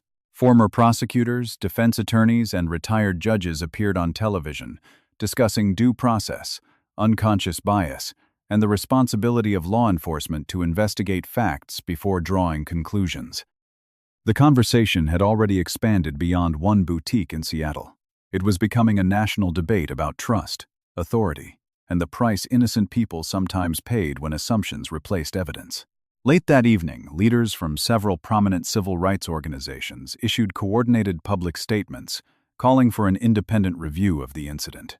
They argued that the surveillance footage, the recovered necklace, Emily's admission, and the body camera recording together suggested something far more serious than an isolated mistake.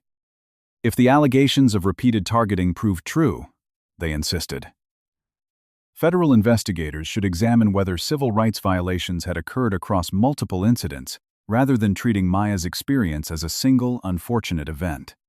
John watched the evening broadcast in silence from his living room, while Max rested quietly beside his chair.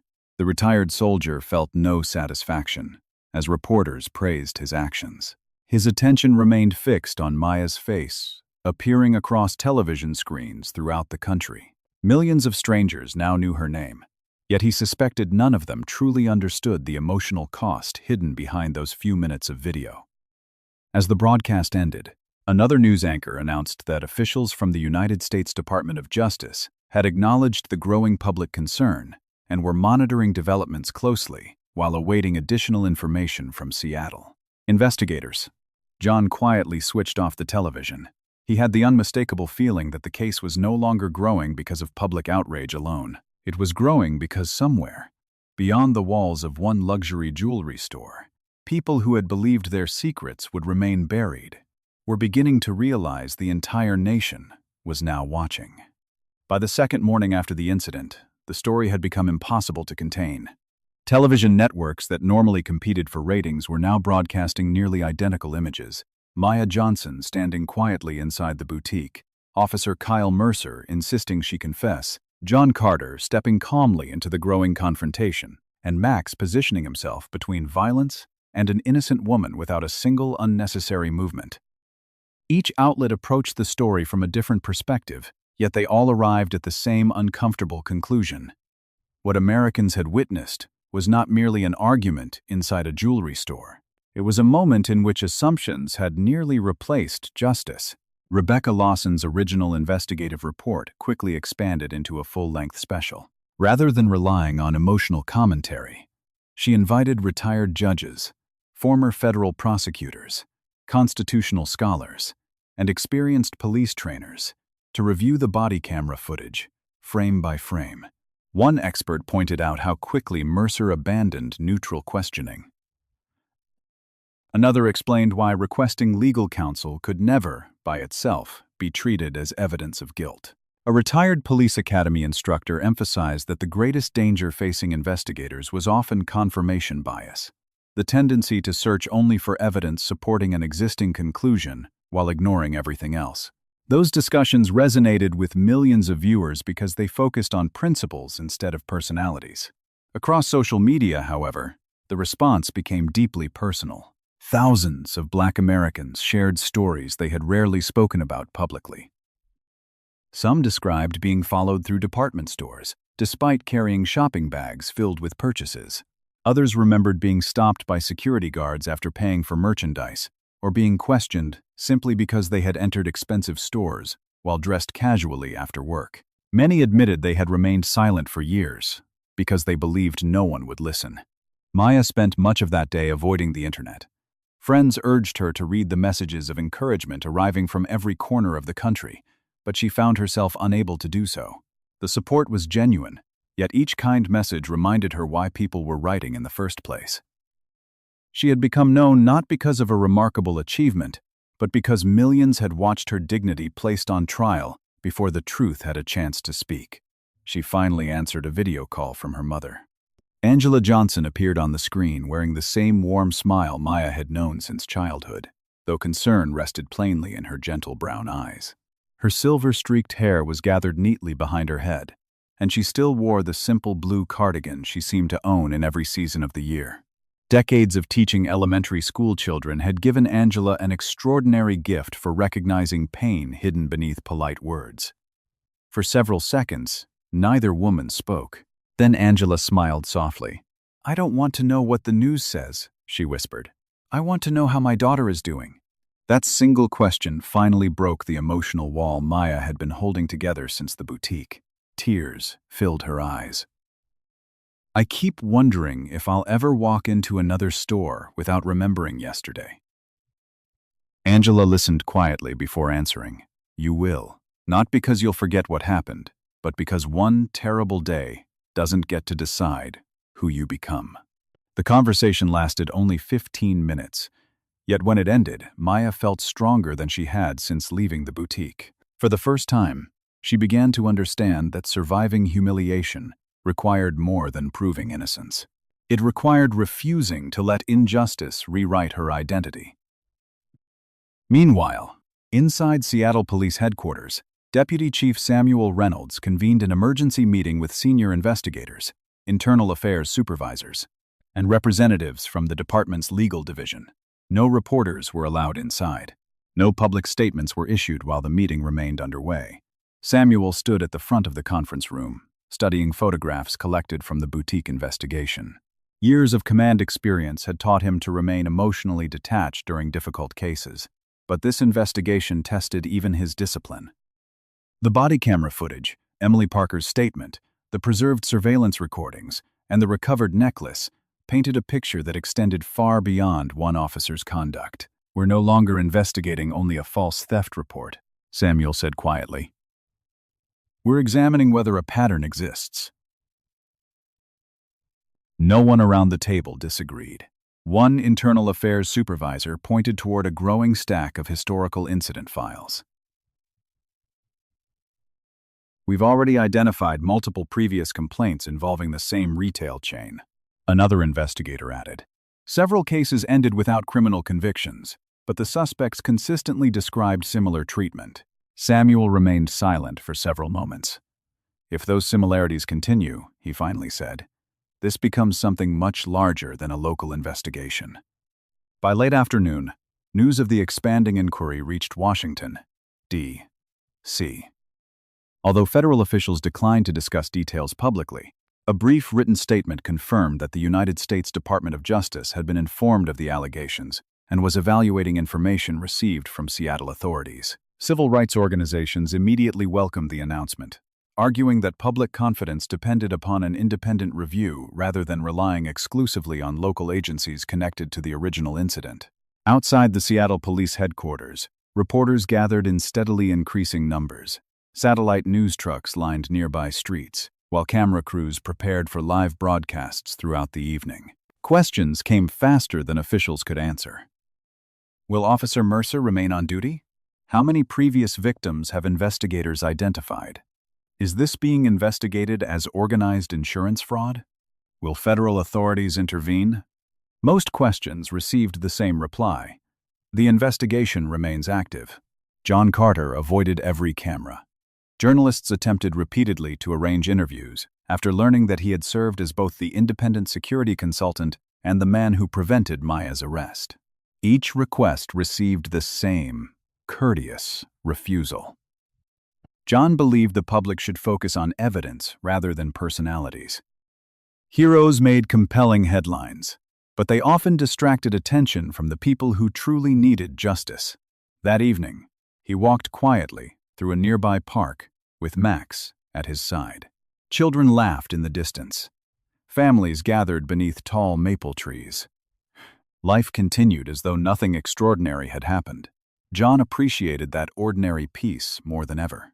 He paused beside a small lake and looked down at Max, who gazed back with the same unwavering loyalty that had carried them through years of military service together. "You knew something wasn't right before any of us did," John said softly. Max responded only by resting his head briefly against John's leg. John smiled faintly. "Good boy." As the sun disappeared beyond the Seattle skyline, television stations interrupted regular programming with breaking news. The Department of Justice had confirmed that federal civil rights attorneys were coordinating with Seattle investigators to review the evidence surrounding Maya Johnson's case and determine whether broader federal action was warranted. Within minutes, the announcement spread across every major news network in the country. The story had outgrown one city. It had outgrown one jewelry store. What began as an accusation against a single innocent woman had become a national symbol in the ongoing conversation about racial prejudice, abuse of authority, and the responsibility every institution carried when entrusted with another person's dignity. Nearly 11 months after Maya Johnson walked into the Seattle jewelry boutique carrying nothing more than hope for her mother's birthday, the United States District Courthouse stood surrounded by television cameras, satellite trucks, and long lines of spectators waiting patiently beneath the cool morning sky.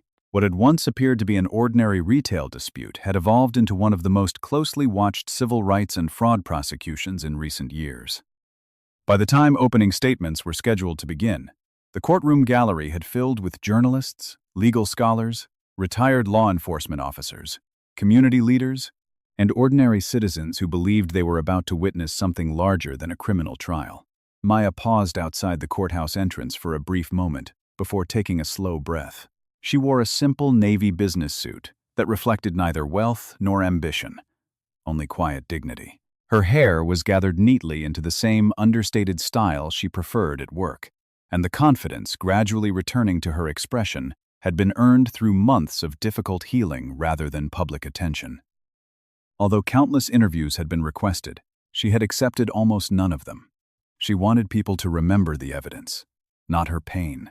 John Carter stood several feet behind her, with Max calmly seated at his side. The 72-year-old former Navy SEAL had refused every invitation to become the public face of the case. Reporters admired his restraint almost as much as they admired his courage. He believed the courtroom belonged to facts, not personalities. Max, now recognized across the country after the widely circulated body camera footage, remained the same disciplined military working dog he had always been. The attention of strangers had changed neither his temperament nor his loyalty. As they approached the courthouse doors, Maya glanced toward John. "I don't know why I'm nervous," she admitted with a faint smile. "The truth is already known." John looked at the broad stone steps leading upward. "The truth and justice are close relatives," he said quietly. "But they're not the same thing. Truth exists on its own. Justice still has to be argued." Maya reflected on those words as they entered the building. Inside courtroom 4, the atmosphere carried a solemn weight that differed completely from the emotional chaos of the boutique months earlier. Every seat had been carefully arranged. Court officers quietly guided observers into designated sections, while attorneys reviewed thick binders filled with evidence. Digital monitors stood ready to display surveillance recordings, financial documents, and forensic reports collected during the investigation. At the defense table sat Richard Collins, no longer the impeccably confident manager who had controlled every conversation inside the jewelry store. Months of investigation had visibly aged him. His silver hair had grown thinner, deep lines marked his face, and the polished certainty that once defined him had been replaced by constant vigilance. He spent most of his time whispering with his attorneys, rarely looking toward the public gallery. A short distance away sat Emily Parker. Unlike Richard, Emily had entered into a cooperation agreement after accepting responsibility for her own role in the conspiracy. She would still face legal consequences, but federal prosecutors had acknowledged that her testimony had become essential to exposing the broader scheme. The strain of that decision showed plainly. She had lost weight during the investigation, and the effortless confidence once required for luxury retail had disappeared entirely. Even so, there was a noticeable difference in her expression. She no longer looked trapped. She looked like someone determined to stop protecting a lie. Officer Kyle Mercer occupied another seat reserved for defendants. His immaculate uniforms had been replaced by a conservative gray suit, yet his posture remained rigid. Months earlier, he had believed unwavering confidence was one of an officer's greatest strengths. Internal affairs investigators, body camera recordings, and witness testimony had instead revealed how dangerous certainty became when unsupported by evidence. Throughout the proceedings, he avoided looking toward Maya. The courtroom doors opened once more. Federal prosecutors entered, carrying several large evidence cases. Leading the team was Assistant United States Attorney Caroline Bennett. At 48 years old, Bennett possessed a composed presence that reflected years of trying complex public corruption cases. Her dark brown hair, streaked lightly with silver, framed a face more thoughtful than intimidating. Colleagues respected her because she rarely relied on theatrical courtroom performances. Instead, she built cases patiently, allowing documents, recordings, and witness testimony to speak louder than rhetoric. Early in her career, she had prosecuted a wrongful conviction review that permanently shaped her belief that public trust depended upon transparency rather than conviction rates. Bennett organized her files methodically before greeting the defense attorneys with quiet professionalism. "We're ready whenever the court is." The defense responded politely. Despite the seriousness of the charges, the courtroom remained remarkably civil. Quote, "When the judge entered, every conversation immediately ceased. Judge Eleanor Whitaker carried herself with the calm authority earned through nearly 3 decades on the federal bench. Now, 66 years old, she possessed sharp blue eyes that missed little and a measured speaking style that discouraged unnecessary drama. Before becoming a judge, she had spent years as a federal prosecutor handling complex financial crime cases. Those experiences left her deeply skeptical of emotional arguments unsupported by evidence, a reputation known equally well by prosecutors and defense counsel. After the jury was sworn in, Judge Whitaker addressed them carefully.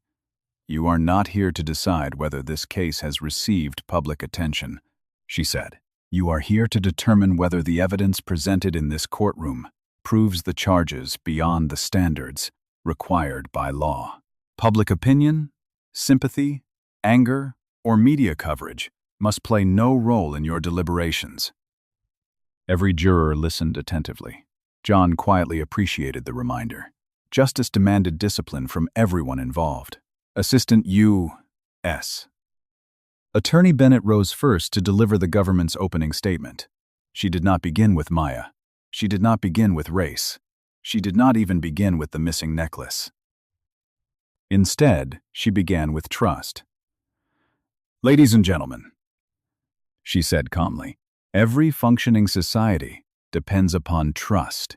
We trust businesses to report crimes honestly. We trust police officers to investigate impartially. We trust insurance companies to compensate legitimate losses. This case concerns what happens when individuals systematically exploit all 3 forms of trust at the same time." She paused briefly before continuing. "The evidence will show that the defendants did not simply accuse an innocent customer. They participated in a recurring scheme that falsely reported thefts, manipulated insurance claims, and repeatedly selected vulnerable individuals whom they believed would struggle to defend themselves. You will see surveillance recordings, financial records, internal communications, and witness testimony establishing that these acts were neither accidental nor isolated." The courtroom remained silent. No dramatic gestures were necessary. The evidence itself carried the weight. John glanced briefly toward Maya. She sat perfectly still, listening not as a victim seeking revenge, but as a citizen hoping the institutions that had once failed her might finally prove worthy of the trust they asked every American to place in them. Across the courtroom, Richard Collins lowered his eyes. For the first time since the investigation began, he appeared to understand that the case against him no longer rested upon one recovered necklace. It rested upon an entire pattern that 12 ordinary jurors were about to examine piece by piece. When the defense attorney rose to deliver the opening statement, the atmosphere inside the courtroom shifted, almost imperceptibly. Unlike the prosecution, which had relied upon documents and chronology, the defense attempted to narrow the jury's attention. Richard Collins's lead attorney argued that the government's case rested too heavily on the testimony of one employee who had accepted a cooperation agreement in exchange for reduced charges. Emily Parker, he insisted, had every reason to shift responsibility away from herself. "Ladies and gentlemen," he began in a measured voice, "people under pressure sometimes tell investigators exactly what investigators want to hear. We ask only that you examine every witness carefully before accepting their conclusions." Judge Whitaker acknowledged the point with a slight nod before reminding the jury that opening statements were not evidence. The prosecution immediately called its first witness. Emily Parker walked slowly toward the witness stand. Months earlier, she had worn elegant business suits and greeted wealthy customers with effortless confidence.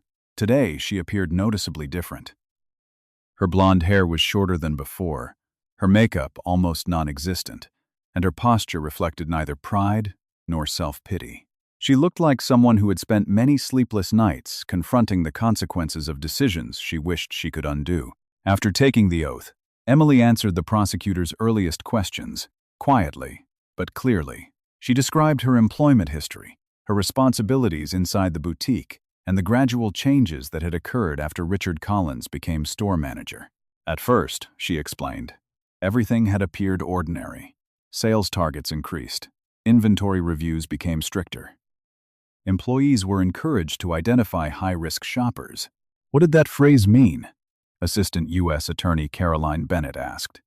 Emily hesitated. Officially, it meant anyone displaying suspicious behavior. And unofficially? Emily looked toward the jury before answering. It meant customers Mr. Collins believed would be easiest to accuse.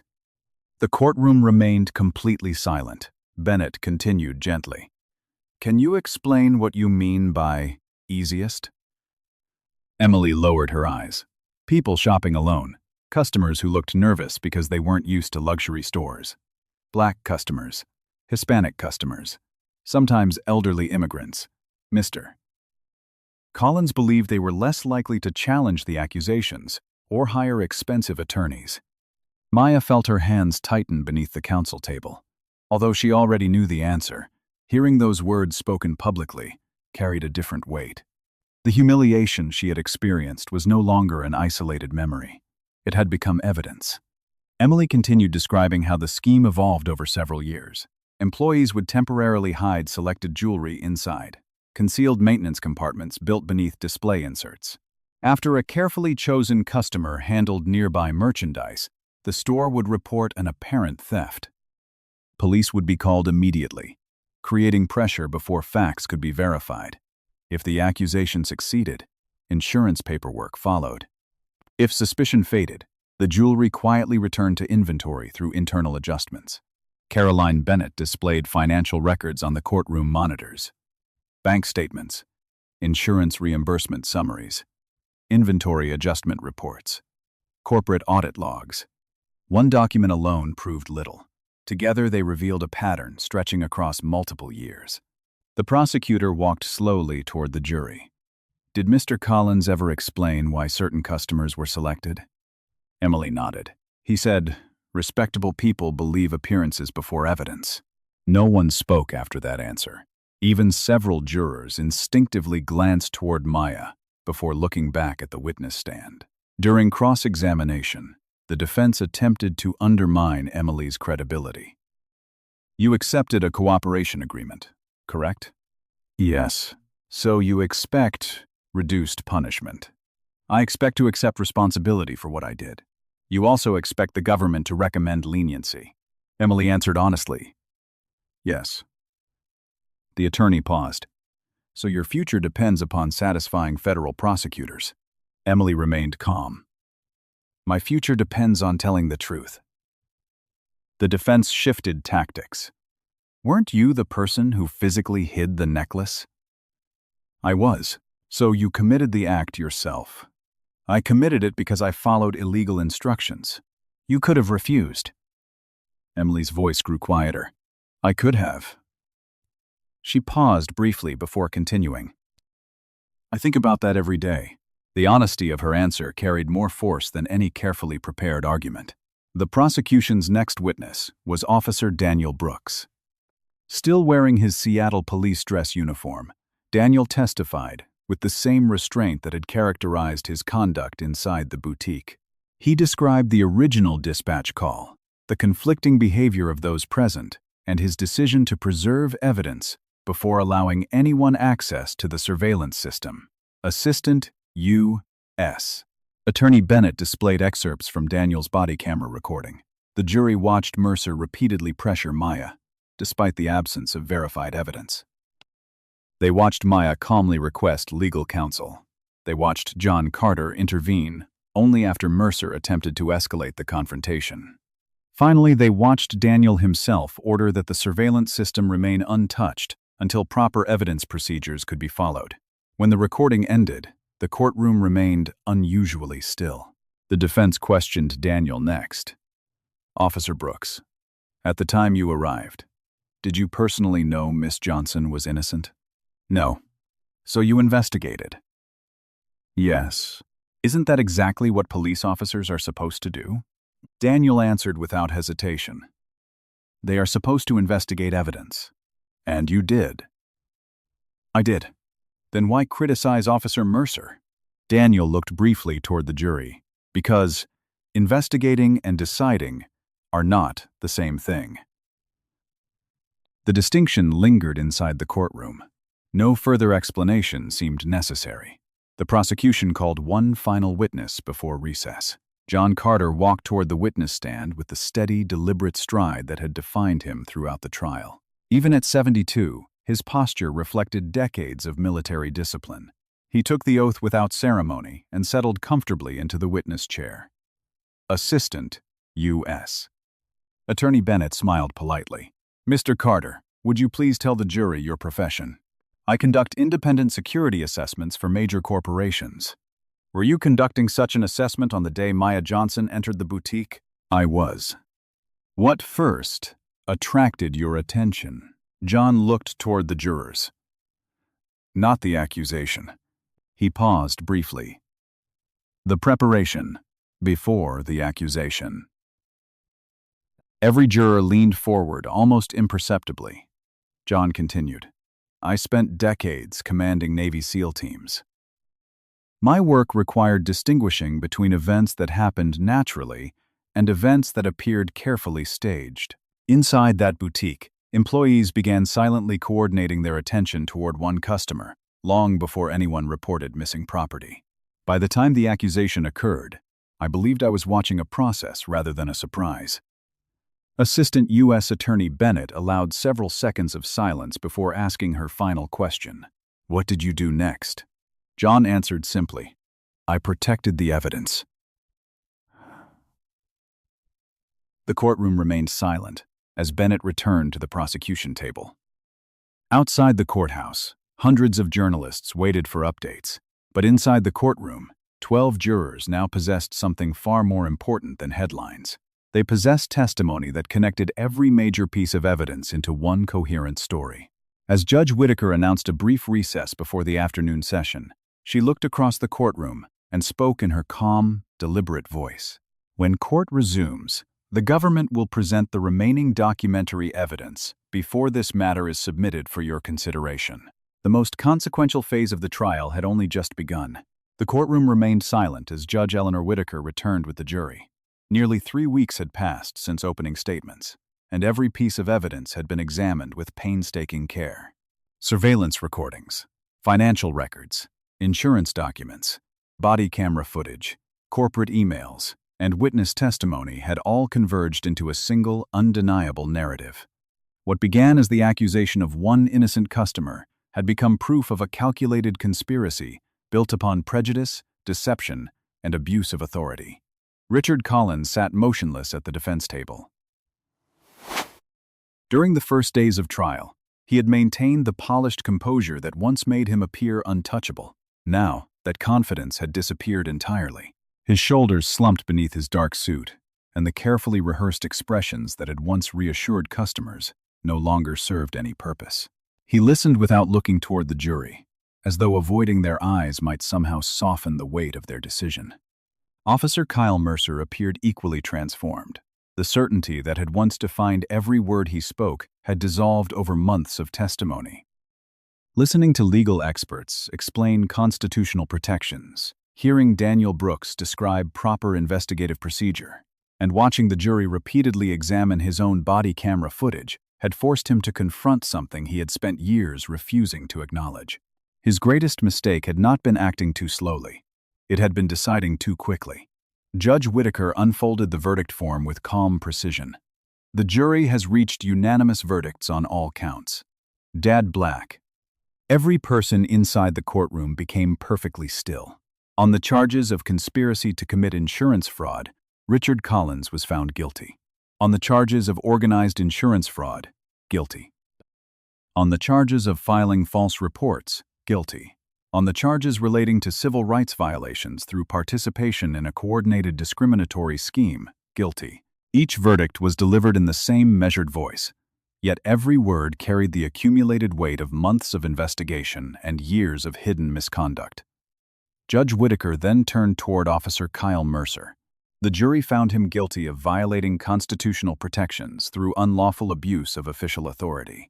They also found him guilty of unlawful detention, falsifying elements of official reporting connected to the incident, and participating in conduct that deprived a citizen of her protected civil rights. Although the court acknowledged that he had not organized the insurance conspiracy itself, the evidence demonstrated that his willingness to abandon impartial investigation had allowed the scheme to continue unchecked. Mercer closed his eyes. For the first time since entering the boutique nearly a year earlier, he offered no explanation, no argument, no protest, only silence.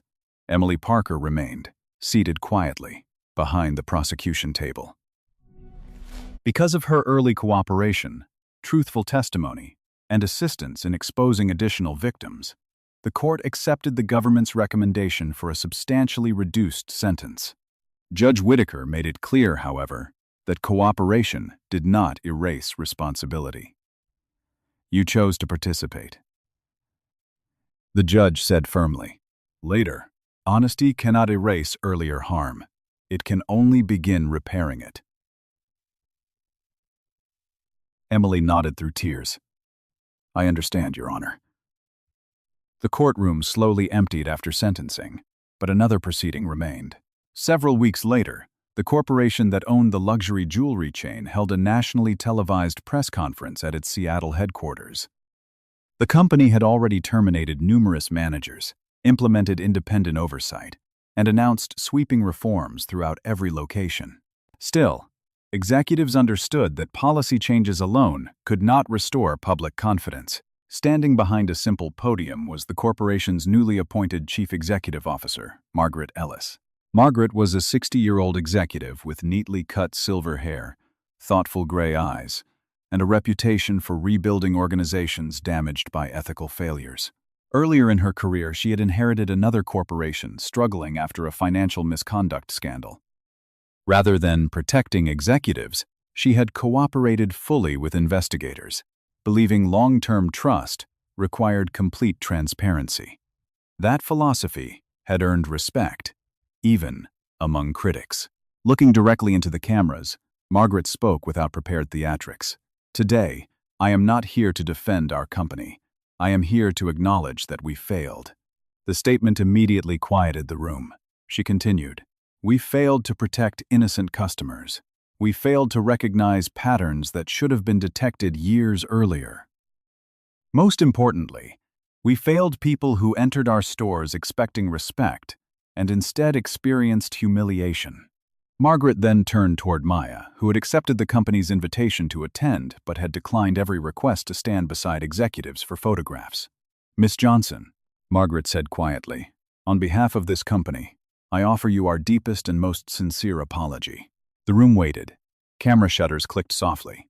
Microphones captured every breath. Margaret continued, "No amount of compensation can return the dignity taken from you that afternoon. We understand that." Reporters immediately expected Maya to respond by discussing the financial settlement that had already been negotiated. Instead, she stepped toward the podium with remarkable composure. Nearly a year earlier, she had walked into a jewelry store, carrying only hope. Today, she stood before a national audience, carrying something far heavier. She looked neither angry nor triumphant. She simply looked honest. "I accept your apology," Maya began gently, "because refusing it would not heal anyone." She paused, allowing the silence to settle. "But I want to be very clear about something." Every reporter lowered their pen. Every camera remained fixed upon her. "I never wanted to become famous. A faint sadness crossed her face. "I wanted to buy a birthday gift for my mother." No one inside the auditorium moved. Maya continued speaking, her voice steady, despite the emotion visible in her eyes. "What happened to me cannot be measured only by court verdicts or settlement agreements. I went home questioning whether strangers would always see suspicion before they saw me. Thousands of people later wrote to tell me they had experienced something similar. That is why this case matters." She looked briefly toward Margaret Ellis. "If this company truly wants to make things right, don't let my case become another public relations campaign. Build a system where the next woman who walks through your doors is treated with the dignity I should have received from the beginning." Silence filled the room. No applause followed. None was needed. Those words carried more weight than celebration ever could. For several long moments after Maya stepped away from the podium, no one inside the auditorium spoke. Journalists who had arrived expecting a dramatic confrontation instead found themselves reflecting on a quiet truth. Maya had not demanded revenge. She had not celebrated victory. She had asked for something far more difficult, a future in which no one else would endure what she had endured. The following weeks brought changes that extended well beyond one corporation. Independent auditors reviewed security policies throughout the jewelry chain. Employee training programs were rewritten to emphasize evidence-based investigations, anti-discrimination practices, and proper interaction with law enforcement. Hidden maintenance compartments inside display cases were redesigned to eliminate opportunities for abuse, while every incident involving alleged theft now required multiple levels of documented review before police could be contacted. Those reforms could not erase the past, but they represented an acknowledgement that the past had to be confronted honestly. Maya quietly returned to her work as a software engineer. Many people expected her to become a full-time public speaker or civil rights advocate, yet she chose a different path. She believed her life should not remain permanently defined by one terrible afternoon. Occasionally, she accepted invitations to speak at universities, police training academies, and community forums, where she discussed dignity, resilience, and the importance of questioning assumptions before reaching conclusions. Each appearance remained remarkably consistent. She never encouraged anger. She encouraged responsibility. One autumn afternoon, nearly a year after the verdict, Maya visited the elementary school where her mother had taught for more than 3 decades. Angela Johnson had recently announced her retirement, and former students returned from across the state to celebrate the woman who had quietly shaped generations of children through patience rather than authority. Standing inside the decorated gymnasium, Maya watched dozens of adults embrace the teacher who had once encouraged them through family hardships, learning disabilities, and personal loss. Looking at her mother surrounded by gratitude, Maya realized that true influence rarely appeared on television. It was built quietly over years, through everyday kindness. Across the city, John Carter had settled comfortably back into the rhythm of retirement. He continued accepting occasional security consulting assignments, though only when organizations genuinely wanted to improve rather than simply protect their reputation. He refused generous speaking fees, television interviews, and publishing offers connected to the case. Friends often asked why he walked away from opportunities that could have brought wealth or national recognition. His answer never changed. "I didn't step forward to be remembered," he would say. "I stepped forward because someone needed help." Max remained exactly as he had always been. Age had slowed his pace slightly, adding more silver around his muzzle, but it had never diminished the quiet intelligence that made him extraordinary. Neighbors often smiled as they watched the old German Shepherd accompany John through local parks each morning. Most knew him only as the famous dog from the news. John knew him as the partner who had trusted instinct when human judgment nearly failed. One crisp Saturday morning, while John and Max walked through a neighborhood community fair, they passed a temporary booth hosted by local police officers. Families gathered around patrol vehicles while children eagerly tried on oversized protective vests, explored emergency equipment, and spoke with officers about community safety. The atmosphere carried none of the fear that had filled the boutique months earlier. Instead, it reflected hope that trust, once damaged, could slowly be rebuilt through honest effort. As John prepared to continue walking, he felt a small tug on the sleeve of his camouflage jacket. He turned. Standing beside him was a little African-American girl, no older than 8 years old. She wore a bright yellow dress beneath a denim jacket, and her tightly braided hair was decorated with colorful blue ribbons that danced gently in the autumn breeze. Large brown eyes looked up at John with the mixture of curiosity and determination, found only in children who still believed the world could become better than it was yesterday. Without hesitation, she knelt beside Max. The old German Shepherd gently lowered his head, allowing the child to stroke the soft fur behind his ears. His tail moved once across the grass, slow and content. "My name is Ava," the little girl said shyly. "I saw you and Max on TV." John smiled warmly. "It's nice to meet you, Ava." She looked toward the nearby police booth before returning her attention to him. My mom told me what happened to the lady in the jewelry store. John nodded quietly. She also told me you helped her. I tried. Ava hesitated for a moment, carefully choosing her next words. When I grow up. She looked once more at the uniformed officers, speaking with neighborhood children. I want to be a police officer. John remained silent, allowing her to continue. I don't want people to be scared when they see me. Her voice was soft, yet every word carried remarkable sincerity. I want them to feel safe. For a brief moment, John found himself remembering the countless young service members he had once trained. Many had entered military service, believing courage meant facing danger without fear. Experience had taught him something different. Real courage often appeared in ordinary people, who chose compassion when indifference would have been easier. He knelt beside Ava until they were at eye level. The badge doesn't make someone honorable, he said gently. Neither does a uniform. Ava listened carefully. What makes someone honorable? John rested one hand lightly on Max's shoulder. The decision to protect people, when it's easier to ignore them. That's where justice begins. The little girl considered his answer thoughtfully before smiling. I'll remember that. She hugged Max around his neck. The old German shepherd leaned gently against her without moving away. Across the park, parents watched the simple moment unfold, without recognizing how perfectly it reflected everything the past year had taught those who had lived through it. Justice had never belonged exclusively to courtrooms, investigations, or television broadcasts. Those institutions mattered, but they were only the final expression of choices made much earlier. The first step toward justice always belonged to an ordinary person, willing to stand beside someone everyone else had abandoned. As the afternoon sun settled over the trees, John and Max continued walking slowly toward the park entrance. Children laughed behind them, families gathered beneath colorful autumn leaves, and life moved forward with quiet confidence. The memories of the boutique would never disappear completely, nor should they. Some stories deserve to remain remembered, not because they preserved pain, but because they reminded future generations of the cost of silence and the value of moral courage. John never looked back. He did not need to. The lesson he hoped the world would remember had never depended upon his name, his military service, or the headlines that briefly surrounded him. It depended upon one simple truth. Justice never begins with a badge, a courtroom, or a speech. It begins the moment one ordinary person chooses to stand beside another when everyone else has turned away. If this story touched your heart, perhaps it was never just a story.